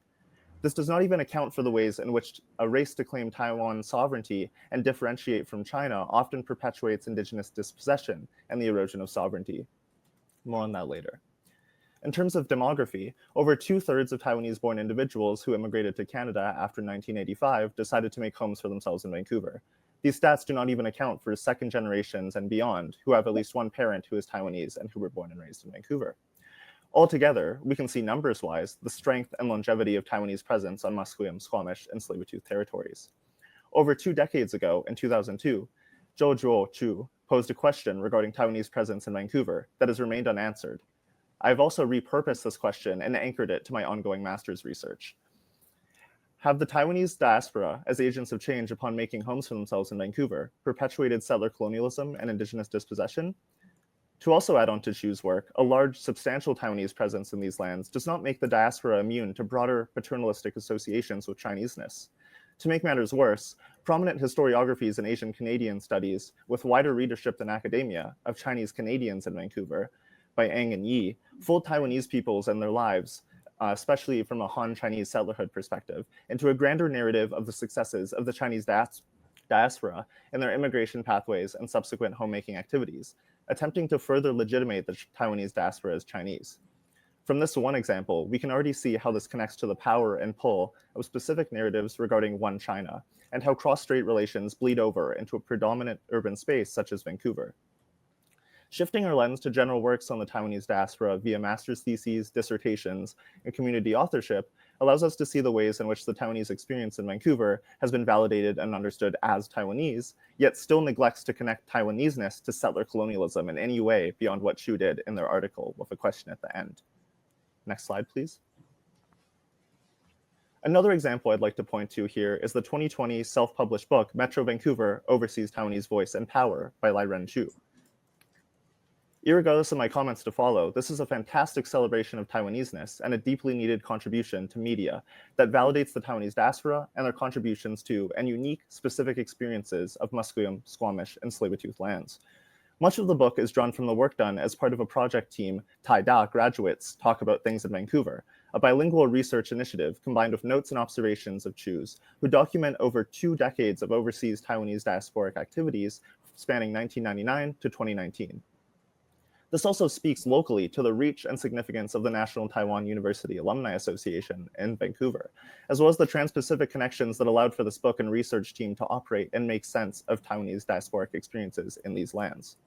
The book even contains a rare message from then Premier of British Columbia, John Horgan, a rare instance of a major non-Taiwanese politician acknowledging and advocating for a thriving Taiwanese community in Metro Vancouver, further substantiating the claim that more Taiwanese newcomers choose our beautiful province than live anywhere else in Canada.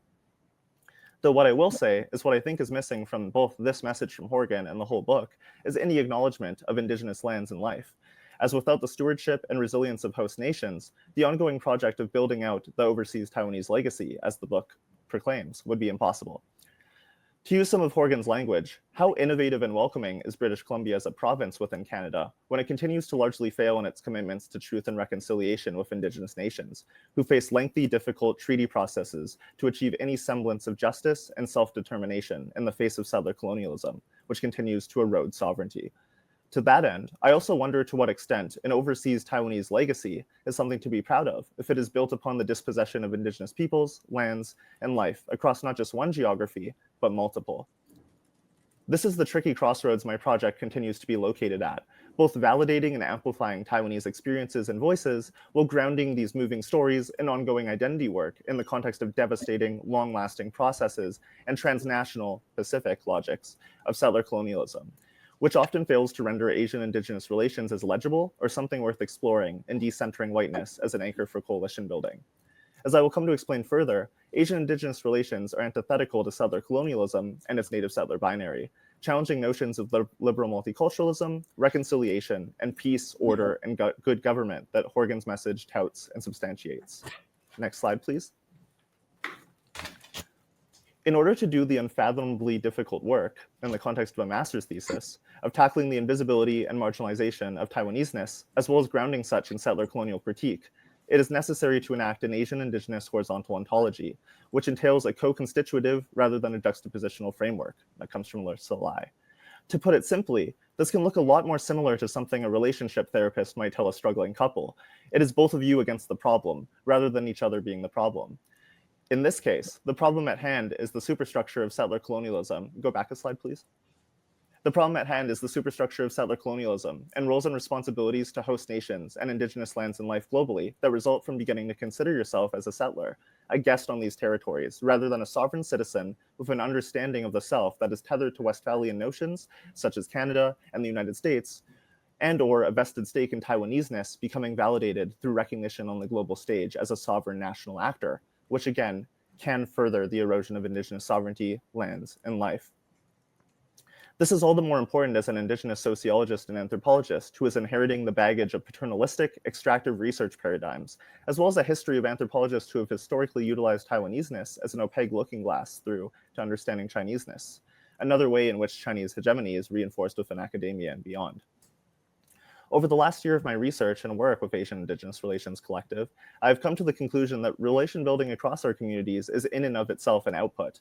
This means it's not a means to an end, but an end in and of itself. I've also accepted the role I play as one of the only Indigenous people in a Turtle Island context that community members have entered dialogue with. This is even more challenging, given that my project and identity is something often initially approached with trepidation from community members, not because they're not interested in the topic of Asian Indigenous relationalities, but because there is so much anxiety related to saying the wrong thing.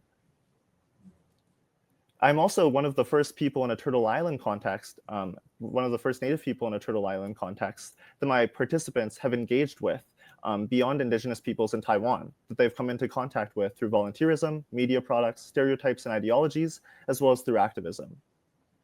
But rather than feel tokenized or generalized, I feel that in the case of my specific work and project, being as vulnerable and relational as possible with community members has led to a heartfelt sense of friendship and camaraderie that transcends a researcher or researchy paradigm, and rather opens a window into further aspects of alternative contact and decolonial intimacies that allow dialogue and action in a research process that is as pedagogical and mutually beneficial as it is straight up anthropological or sociological.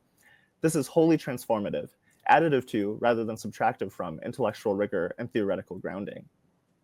This helps explain and make sense of how all community members approached our first conversations and interests with trepidation, specifically saying, quote unquote, I don't have much to say on this topic about Asian Indigenous relations and lands and life. Yet all of my initial conversations spanned from 45 minutes to over 2 hours and looked much different than a typical semi-structured interview. As an anthropologist and sociologist, there's a balance between articulating much Indigenous history, terms, and ways of knowing, between wanting to meet community members where they are at on their journeys of unlearning to relearn.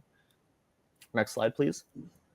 Mirroring much writing up of and experiences within the universes of Asian Indigenous relation making, I'm glad to be able to say today that deep gratitude and reciprocity has defined our research process as a collective, and ability to sustainably work through what it means to consider oneself as a settler here and in Taiwanese geographies. To give you an idea of how alternative contact and the complexities of relation building in the context of my project have manifested materially rather than strictly theoretically from the very start of my project, I want to show an image from my very first interview in fall 2024, where it got to the point of a community member engaging with my status card after we finished recording our official interview. A status card is proof that I'm registered under the Indian Act in Canada. This is governmental proof that I'm Indigenous and tethered to the ever-changing criteria set out by Indigenous Northern Affairs Canada. Next slide, please. I'm going to reiterate here what is already a predominant takeaway from decades of work in Asian Canadian studies, as well as with the Taiwanese and Chinese diasporas across Turtle Island in sociology and anthropology. Taiwanese community members in my project express a sense of double unbelonging, borrowed from Ji Pinggao, who is focusing on the Chinese diaspora. A preliminary finding from my interviews, ethnography, and on and offline engagement with the diaspora and varying secondary sources is that a politics of belonging defines the ability for the diaspora to feel at home and at ease, both in Taiwan and Vancouver. This is all the more pronounced in the case of my project, given that community members I am in relations with have wide-ranging differential pathways to Vancouver, which we can see through upcoming map-making photos, and have immensely different identities across generations, genders, sexualities, and proximities to and conceptualizations of home, including 1, 2, or 3+ homes. What is abundantly clear is that all community members have expressed that there is a deep need to be, quote unquote, recognized in any way possible as Taiwanese in Vancouver, whether it is fears of impending Chinese-Taiwanese warfare, an aversion to communities such as Richmond, BC, due to potential cross-strait conflict carrying over, and treatment of identities as Chinese rather than Taiwanese, or a myriad of other day-to-day anxieties and precarities, members of the diaspora are expressing an inability to be recognized on their own terms as Taiwanese people. The typical route towards cultural tolerance and acceptance in liberal settler multiculturalism is an advocacy for and further tethering to hybridized and hyphenized identities, such as Taiwanese Canadian or Asian Canadian. Yet I argue here that seeking recognition by and through the nation-state of Canada only further entrenches oneself and one's language and life projects within settler colonialism and its logics, which continue to seek to absorb and tout the successes of its varied marginal populations, thinking back to the John Horgan forward here, which some community members connect to ongoing state-building projects of Taiwan who, quote-unquote, treat Indigenous peoples as cash cows. That's coming from one of the community members I interviewed. This is what Glenn Sean Coulthard would call a politics of recognition. Another issue emerging in my project relating to seeking validation and recognition from within settler colonial logics is what community members and I have called an order of operations dilemma. That is, if Taiwanese recognition and sovereignty is achieved as is, with Indigenous peoples reduced to cash cows, Indigenous sovereignty is rejected in order to achieve a triage version of state building and international bolstering and legitimacy. This is obviously not as straightforward as a monolithic Indigenous sovereignty movement and liberation becoming achieved as an alternative. There's a whole other presentation to be done on this, and hopefully there's been much conversation that I missed out upon here on the politics of indigeneity itself and the complexities and density at hand when we look at the variation of and richness of Indigenous nationhood and diplomacy in both Canada and Taiwan as settler colonial geographies. But there's also something to be said here and to home in on regarding myself and community members critically interrogating together what it means for Taiwan to achieve full independence by neglecting indigenous sovereignty and density, which in itself is a distorted, self-imposed continuation of colonialism that has already defined much of the histories in which Taiwan is trying so desperately to get away from in order to further the project of democratization and worldly acceptance. All of this continues to help us understand how Taiwanese-ness is bound up in the ongoing dispossession and erosion of indigenous lands and life, both in Taiwan and Canada. This is also the beginning of a window into understanding my major contribution to the literature on double unbelonging, Taiwanese diasporic life, and transnational settler colonial critique and Asian settler colonialism. That in the case of the Taiwanese diaspora on Musqueam, Squamish, and Tsleil-Waututh territories, decolonization is transnational. Next slide, please. Here I am also thinking through and working with Dr. Jade Yi-tze Ho, who I am working on a paper with to ground this claim within both of our research projects and life histories. I would like to read a quote from their thesis. My experiences in Vancouver have given me a new sense of Taiwanese-ness, one not based on nationalistic identity, but coming from both a connection to my ancestry and from participation in the struggle to accept the truth of our deep complicity of colonialism within the diaspora. Second, it is also a sense of Taiwanese-ness that is situated and rooted in the generosity of the land and in the transnational waters of the Pacific Oceans and the Caribbean Sea. Together, these forms of connection make up a Taiwanese-ness that is active, dynamic, and in constant negotiation with place and community. It is facilitated by a decolonial sense of belonging that no longer depends on settler colonial capitalist relation making through the border apparatus. So I argue through this presentation and in my ongoing work that I'm still thinking through, that by unlearning to relearn, the Taiwanese diaspora on the unceded territories of Musqueam, Squamish, and Tsleil-Waututh nations are opening a direct pathway to work through, with, and by double unbelonging towards a concrete, reciprocal, relational, double orientation to indigenous lands and life across the Pacific. As we can see here, these are maps that were made together as a community in March 2025.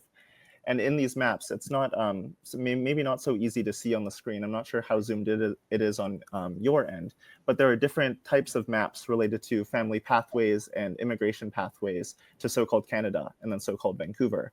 And we also have been working on lists in terms of community for the future, for what festivals, events, concepts, terms we want to engage further with. And that includes bilingual, both English and Mandarin.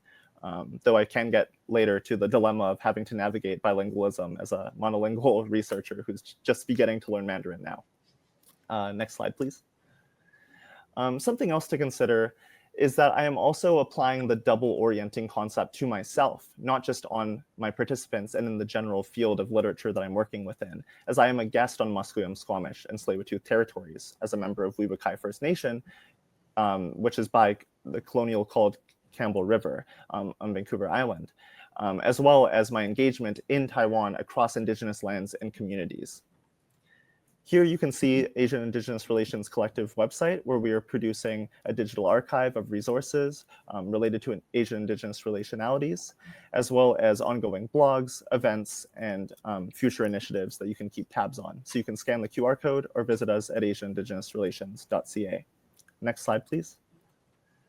Furthermore, I appreciate any comments, critiques, and questions beyond this symposium, and you can reach me at my email that is on the slide currently. Thank you so much for your time, and I'm really excited to be further in dialogue with all of you about my project and others.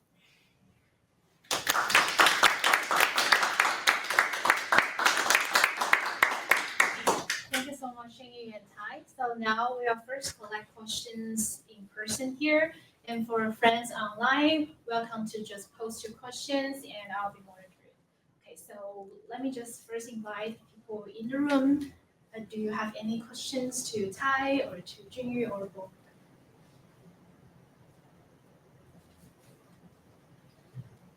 Okay, maybe not yet, then I'll let me look online.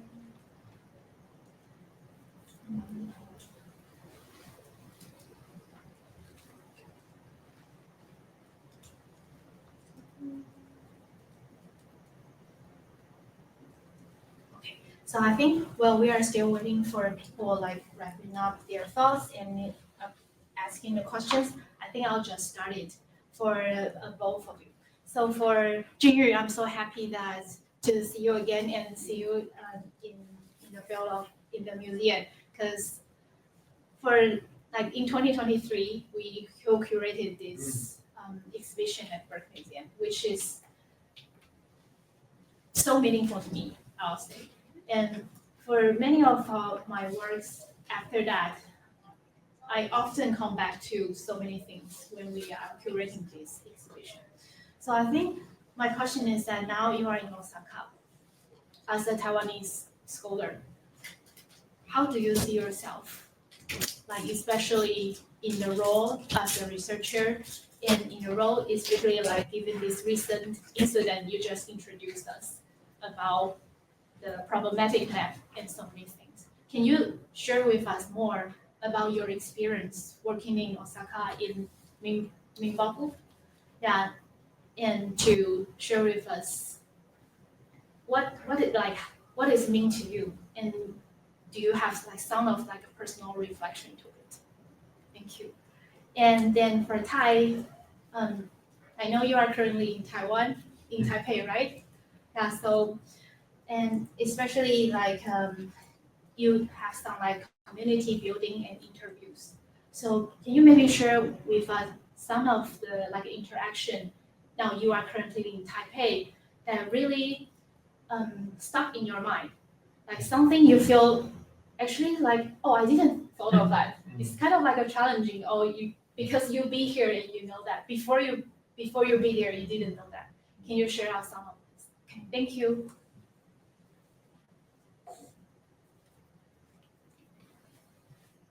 Maybe Jiun-Yu, you start it first. Okay, yeah, sure.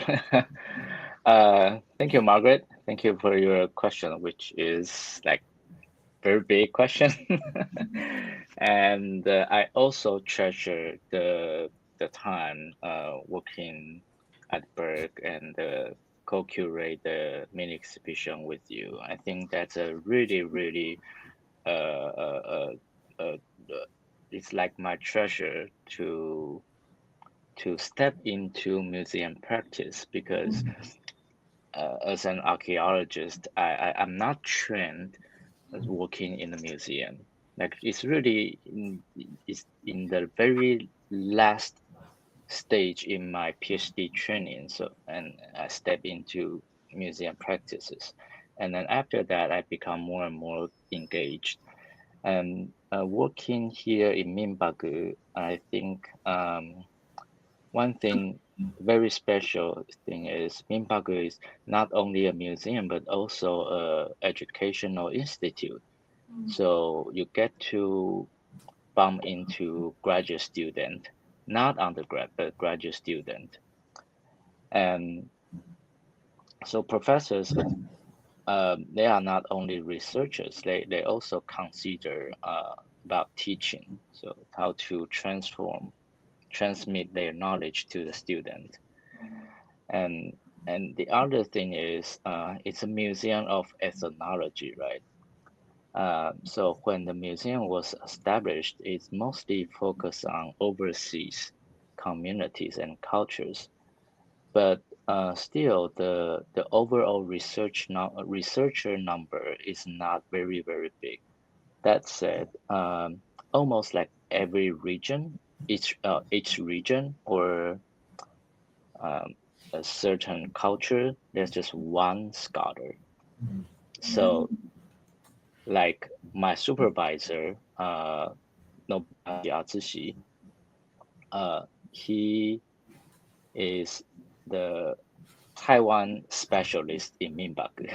So everything about Taiwan will eventually get to him. And then me work with him, I think it's the same situation. It's like, everything related to Taiwan, it will eventually to him or to me. And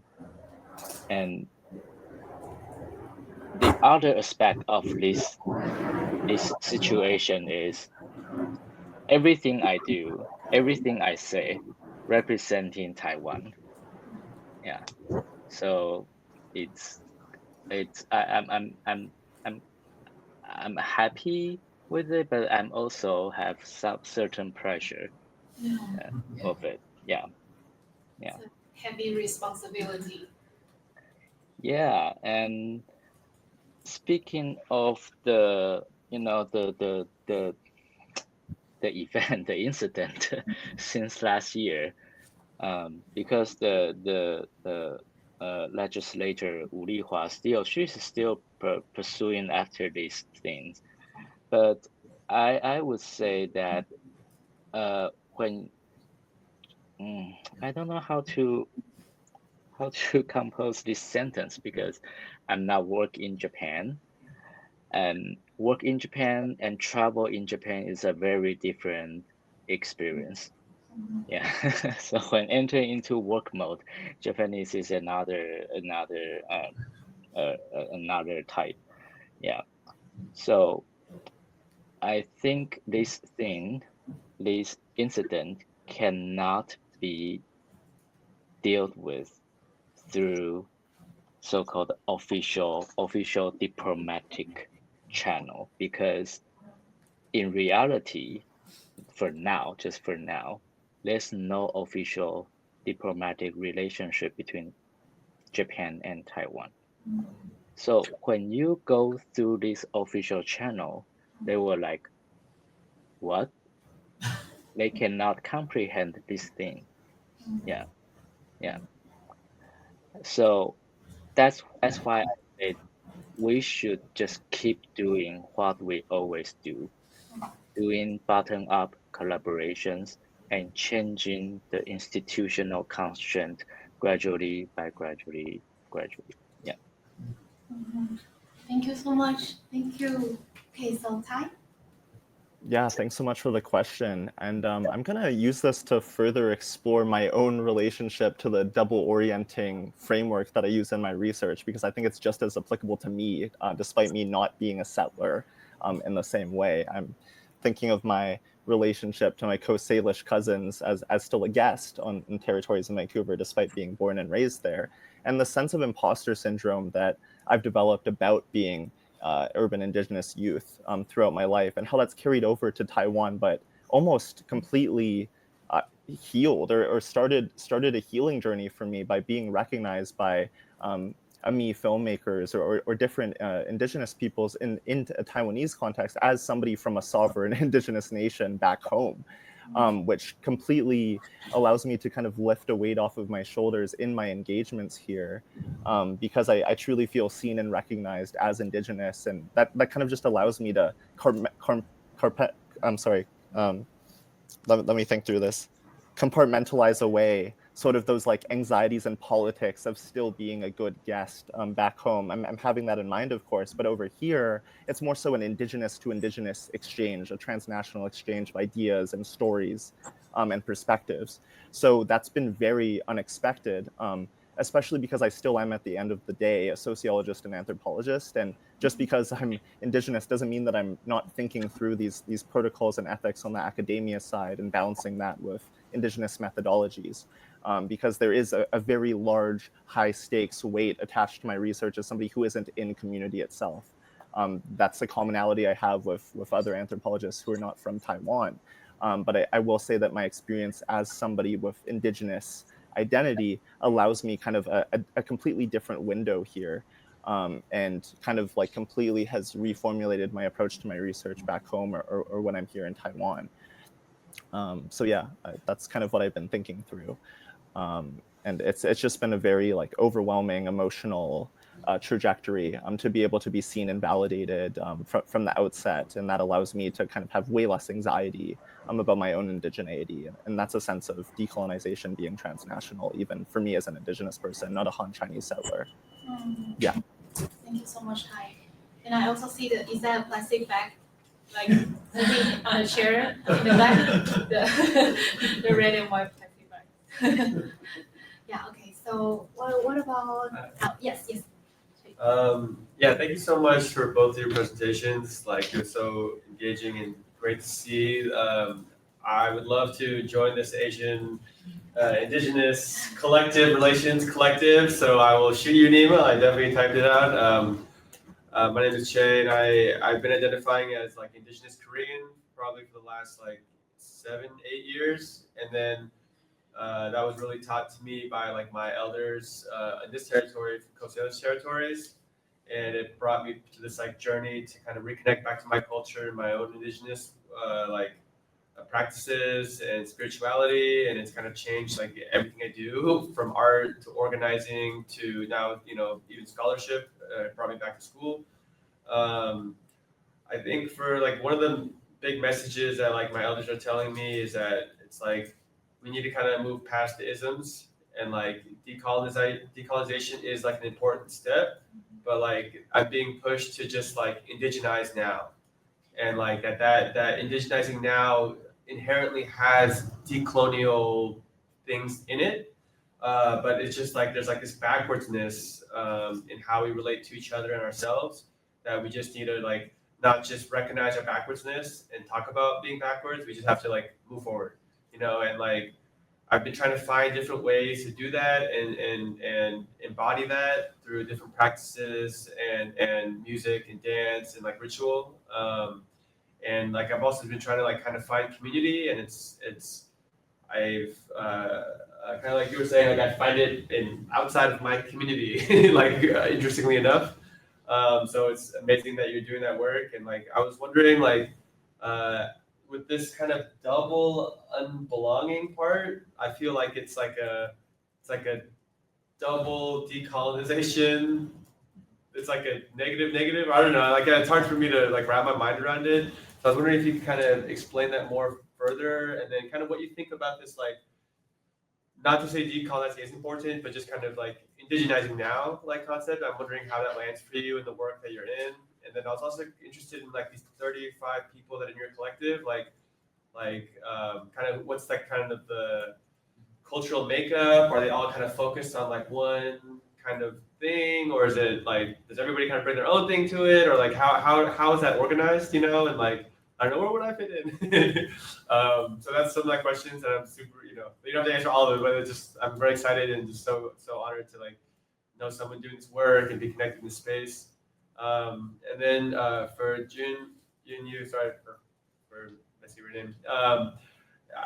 I've been studying Korean like history more, and tying it to my family history, tying it to what my elders telling me, and like Japan has played a very like I don't know what to call it, but an interesting role in Korean history, and it goes back 500 or more years, even though in the last like 150 or so it's been particularly interesting, and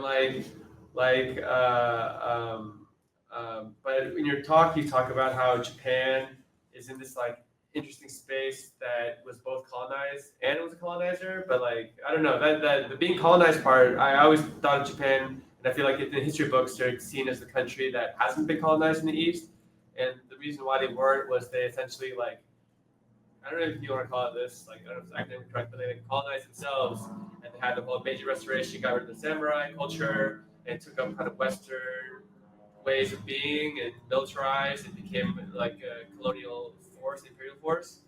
And so like I don't know if that's I don't know how to if you could kind of explain more of that, kind of like what you mean by that, because it's a narrative and framing that I hadn't heard before about Japan, and like as someone who's kind of advocating for like collective liberation, indigenous futures, things like that, like seeing Japan's like lack of acknowledgement around their like atrocities towards Korean folks, and just the just kind of like this hegemonic narrative and this refusal, and then these like pressured kind of neoliberal geopolitical alliances that Korea and Japan are being forced into, or I don't know, it's complicated, but yeah, and then just kind of glossing over this like unreconciled history is just like a really it just seems very problematic. So yeah, if you comment a little bit on that, just like where you're coming from when you say that and what that kind of means, and I would love to kind of hear your perspective.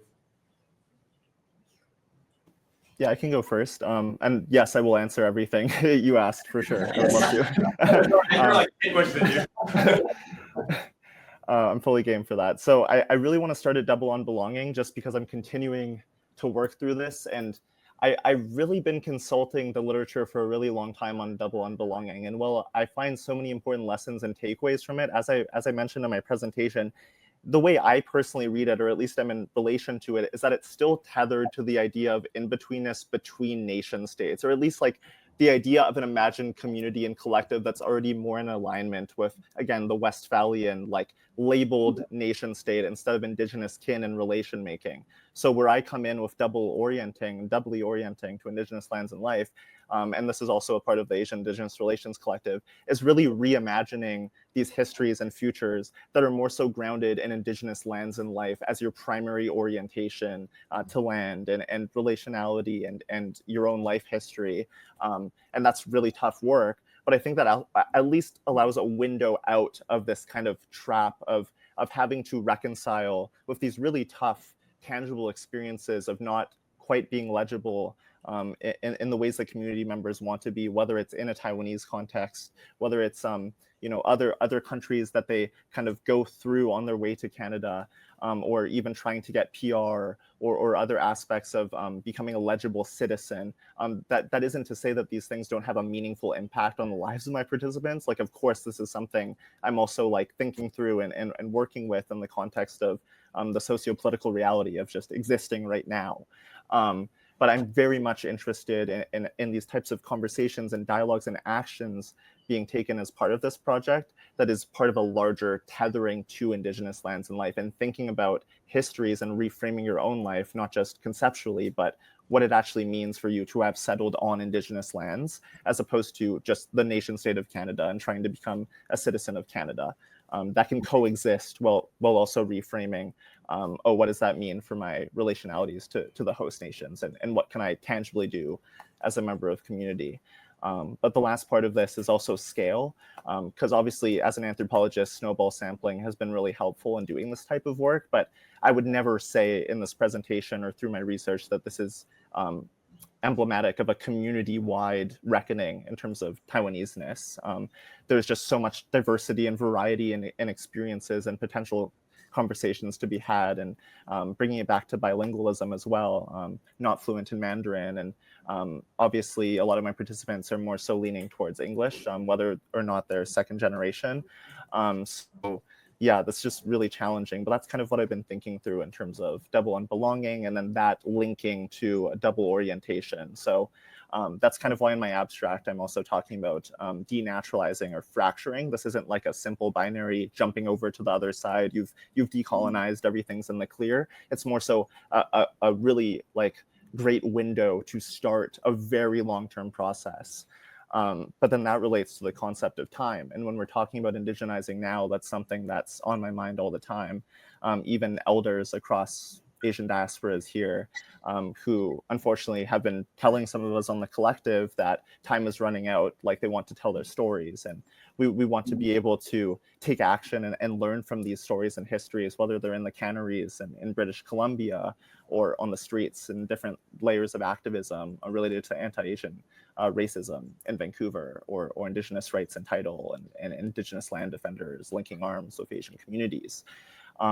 So it's really still difficult to figure out a way forward, but in terms of the work we're doing within the collective, we're doing a symposium in September that's related to just that. So we're kind of taking the idea of indigenizing now and applying that to bridging the gap between academia and community. So we're bringing together scholars, community members, community organizations to actually talk beyond the isms and figure out what are actionable items we can take as a collective and as like a greater collective than just our own research team, to be able to build out the infrastructure, support, and community to address decolonization, not as a metaphor, but as something we take on together.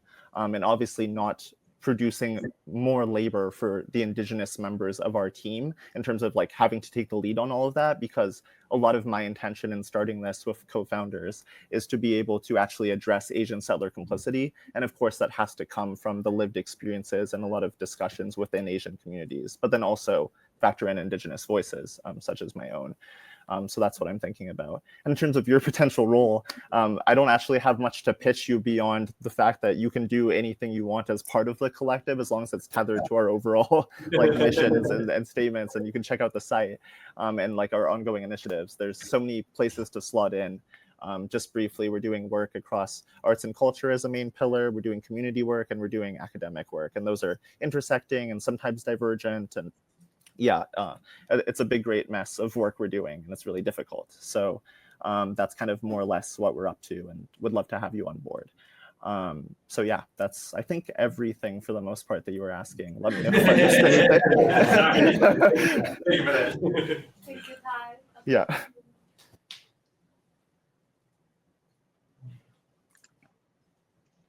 All right. Thank you for your question. Just a short story before I answer your question. So when I was at UW during my PhD training, I had a junior cohort. She's also Korean, and there's one question she just keep asking me, just why you Taiwanese are still in good relationship with Japan. That is the question she just keep asking me, and that is the question I cannot fully answer her, or at least satisfy her. Yeah, but I think anyway, I think it's kind of related, but I don't know how to explain this. And for your question, and thank you for giving me more time to explain that, because I didn't really explain that sentence in my presentation. So I think that's the key concept in EDA 2025. And I think his assertion is that the colonized part is not physical, it's intangible, it's knowledge, especially on the knowledge or disciplines like ethnology or anthropology. Those knowledge were purely introduced from the Western side after the Meiji Restoration. Yeah. So in Japan, in their mind, there's a layer like those knowledge that it's not purely developed from their land. So they feel that this is not truly my own stuff. So at the same time, I borrow or I use those knowledge, and then I use those knowledge to colonize the others. But at the same time, they also feel that they have debate, yeah, like introducing or using those Western knowledge. So I think in some fractions of scholars, yeah, they feel that my mind or my knowledge is actually being colonized. Yeah, so that's the part. It's not the tangible; it's the intangible part. Yeah. I hope this answers your question. No, thank you. Thank you so much. Okay, so let's give Jiun-Yu and Tai another round of applause. Thank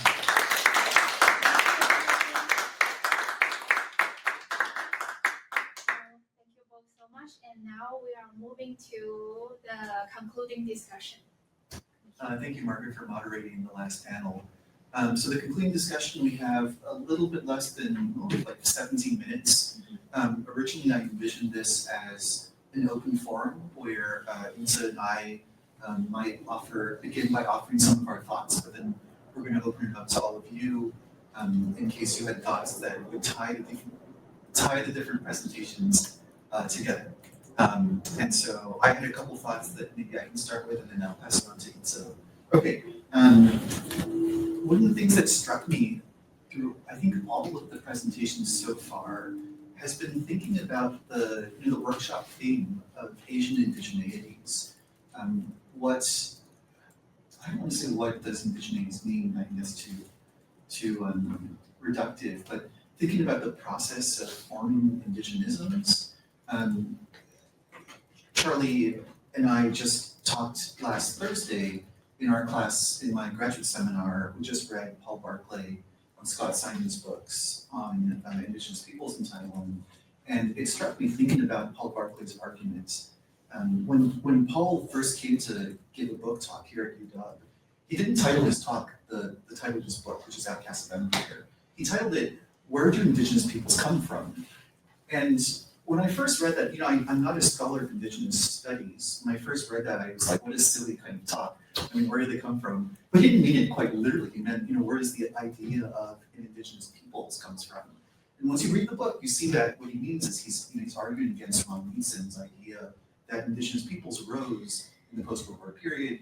They arose because of the work of international NGOs to create Indigenous peoples outside of the nation-state construct. Barclay wants us to think about this earlier. As a consequence of colonialism, Japanese Empire created the Taiwanese indigenous peoples because they could not rule them as if they were minorities to be included in the nation empire.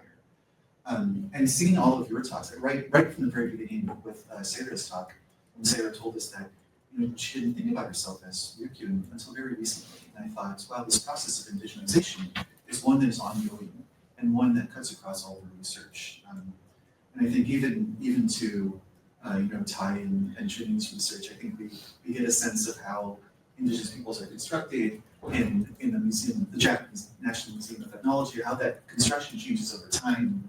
And in Tai's research, the double orientation and looking at how that occurs across different transnational boundaries, I find really interesting. So I don't want to talk too much. I just hope that that's something that I thought was interesting. I hope maybe we can talk about that more and conclude the discussion. So I'll hand it to you. Okay, thanks, James.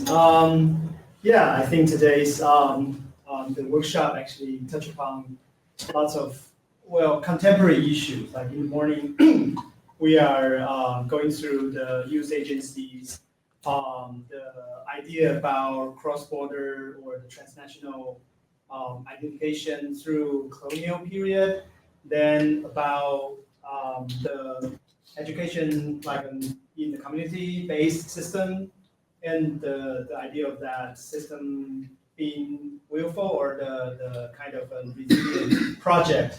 And also in the afternoon, we have the discussion about the relocation and contemporary situations and the collaborative idea about these indigeneity across Taiwan, Japan, and China. So my reflection is that I think this actually reflects to my early participation to the Taiwan Pioneer Studies kind of workshop when we gathered lots of early Taiwan expert anthropologists here to reflect again what is a Taiwan study. Then we find that Taiwan study being transformed from the previous like a China agent in the early time into it's based like a self-representing and also local sustain an issue that can provide a lot of reflections to what we are thinking about now. And I think here in the indigenous, the Asian indigeneity and beyond, also is that we were originally thinking about indigenous study itself, like for specific maybe ethnic group or a certain type of orientation or revitalization.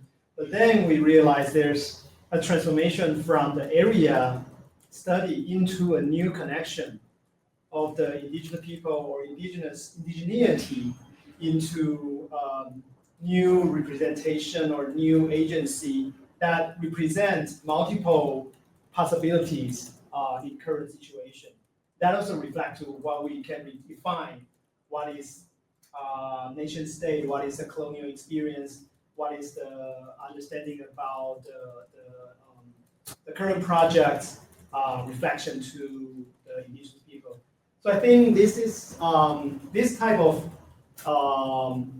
like a center shifting process or the identity shifting process kind of define or has paved the way of our new reflection to the indigenous studies nowadays, and also relate to like these upcoming new questions about double orientation, the representation in museums that can work with what indigeneity nowadays really talk to all of us. So I guess that's at least a very basic reflection to me on today's workshop and roundtable. Thanks. And we open to everyone's thought about these. I also promised, there was a question online earlier, so I'll ask the question now. This is a question that wasn't directed towards anyone. The question was, I'm curious if our presenters have any thoughts about the post-earthquake displacement of Taroko people from the mountains to the city of Hualien and the reliance on tourism in both environments. I'm not qualified to speak about this, but I don't know if anyone here might be. And if not, that's okay. I lived in Hualien at a time when the earthquake, and also I learned a little bit about the post earthquake or post disaster processing in Hualien, and just really up to recently, the house we lived in Hualien, across the road there's like a piece of land that hasn't been used, and just recently our temporary tenant informed us that the bulldozers are coming over. They are by now starting to do the temporary shelters for the earthquake. Maybe what do you call them? The refugees or the earthquake impact. It's already 1 year past. Yeah. And you can see how maybe bureaucracy or the administrative processing really behind what everyone's thinking about the impact of to the actual need. Okay, so I think Turku people's relocation's been not just about these post earthquake issues. They're actually being relocated at the time of the national park setting, the Turku National Park based on the name, and also after the Asian cement company is being settled. So it's a serial process of that. We can see all these things. Also, we can say that disaster is not only a natural disaster. The vulnerability of that area is also derived from, the Asian cement company sitting over there and being very vulnerable to the natural environment. So I think all this we can reflect that in the contemporary issue, we cannot see an event just by itself. We have to see the historical past and also the combined effect from natural and from human-induced process. So I think I'm not sure the real result of the Turku people's current situation. They may be relocated to a temporary one and then just relocate them back to their village after the whole area has been cleaned. Because I didn't learn that they have a specific place for Turku people. That's what I learned. So I guess this might be the case that the people are being, or especially indigenous people, are more vulnerable and being designed as such that being so, how do you call that? Not resilient, but the way that being like a subject or the object that as the target of the policy that's been put upon certain policies. So I guess that's something that relates to our discussion today. That's from any of you. I just want to say that I'm so grateful for this space and this conference and like the people that are doing their own work and like the fact that we can come together around it. I feel like I learned a lot of things I just knew nothing about, and then to know that this is a thing is very like wholesome and reaffirming, and I think whenever we try to kind of challenge certain like norms, whether it's identity or like land or sense of belonging in place, like it's very hard and isolating to do alone. And so I just want to just really like just honor everybody that came and recognizing how much work it takes to do this. And I definitely would like to get to know more folks and stay connected, beyond just this conference. And I think we're all bringing our own individual life experience and culture, history, and ancestry that brings us to this work. But it's also affirming that we're kind of arriving at a certain place too. And so I don't know. I don't have specific. Each talk was very different in my mind, but I feel there was this deep sense of having truth and integrity and kind of a holistic view of things that really challenged a lot of the social norms that we've been brought up to see ourselves and each other. And I've been identifying as not only Korean Indigenous, but people you're Asian, and I'm always Asian, not Asian. I feel I had to keep problematizing that one too. So to see this kind of convergence of Asian Indigenous stuff, and then having a collective too. I'm oh man, it's So anyways, I'm just very grateful. Any feedback from the audience who are here and maybe hasn't got a chance to speak up? You're welcome to speak up your reflections or ideas, or our previous presenters as well. I want to talk a little bit about the relocation of the Turok people, about the earthquake. Thank you, Yi-tze Lee, talking about part of the what's going on. I didn't know about that, to be honest. And then it's very shocking still, even today. What's going on to Indigenous people? They are being portrayed as the victims, and then now being relocated, having shelter, and then still something kind of wrong. It definitely makes me think of the Saviki tribal classroom or tribal community example. I mentioned about how they rebuild their homes right after the Typhoon Marak. Some of the people who live in Taiwan here probably know about that disaster. It was severe. One of the tribal community in the Zou, one of the Zou tribal community, they were actually relocated because it's the current the one in Sukong. So, but I guess for this, I do not have a solution for that, but I feel my thought is that I really am very upset about that narrative keep portraying Indigenous people as victims. I would want to know stories about how Turok people react to this. I want to see where the what we want to talk about resilience or resistance, right? And then also echoing Yang-Hsun's research, that idea of refusal, and then that power of mobilities. So I guess this is my thought. I do not have a solution, but I feel maybe there could be a possibility to see how Indigenous people, or in this case, Turok people, how they react to this event, and then how, even actually before that, how they have been living in that land. They were relocated, as you mentioned, before this event already. But how, even undergoing so many this kind of event, but they have been maintain their way of life still today, right? So I just want to see, not sugarcoating or anything, but I feel like it's necessary to have more stories like that, stories of resistance, story of, not just victimized, not just that.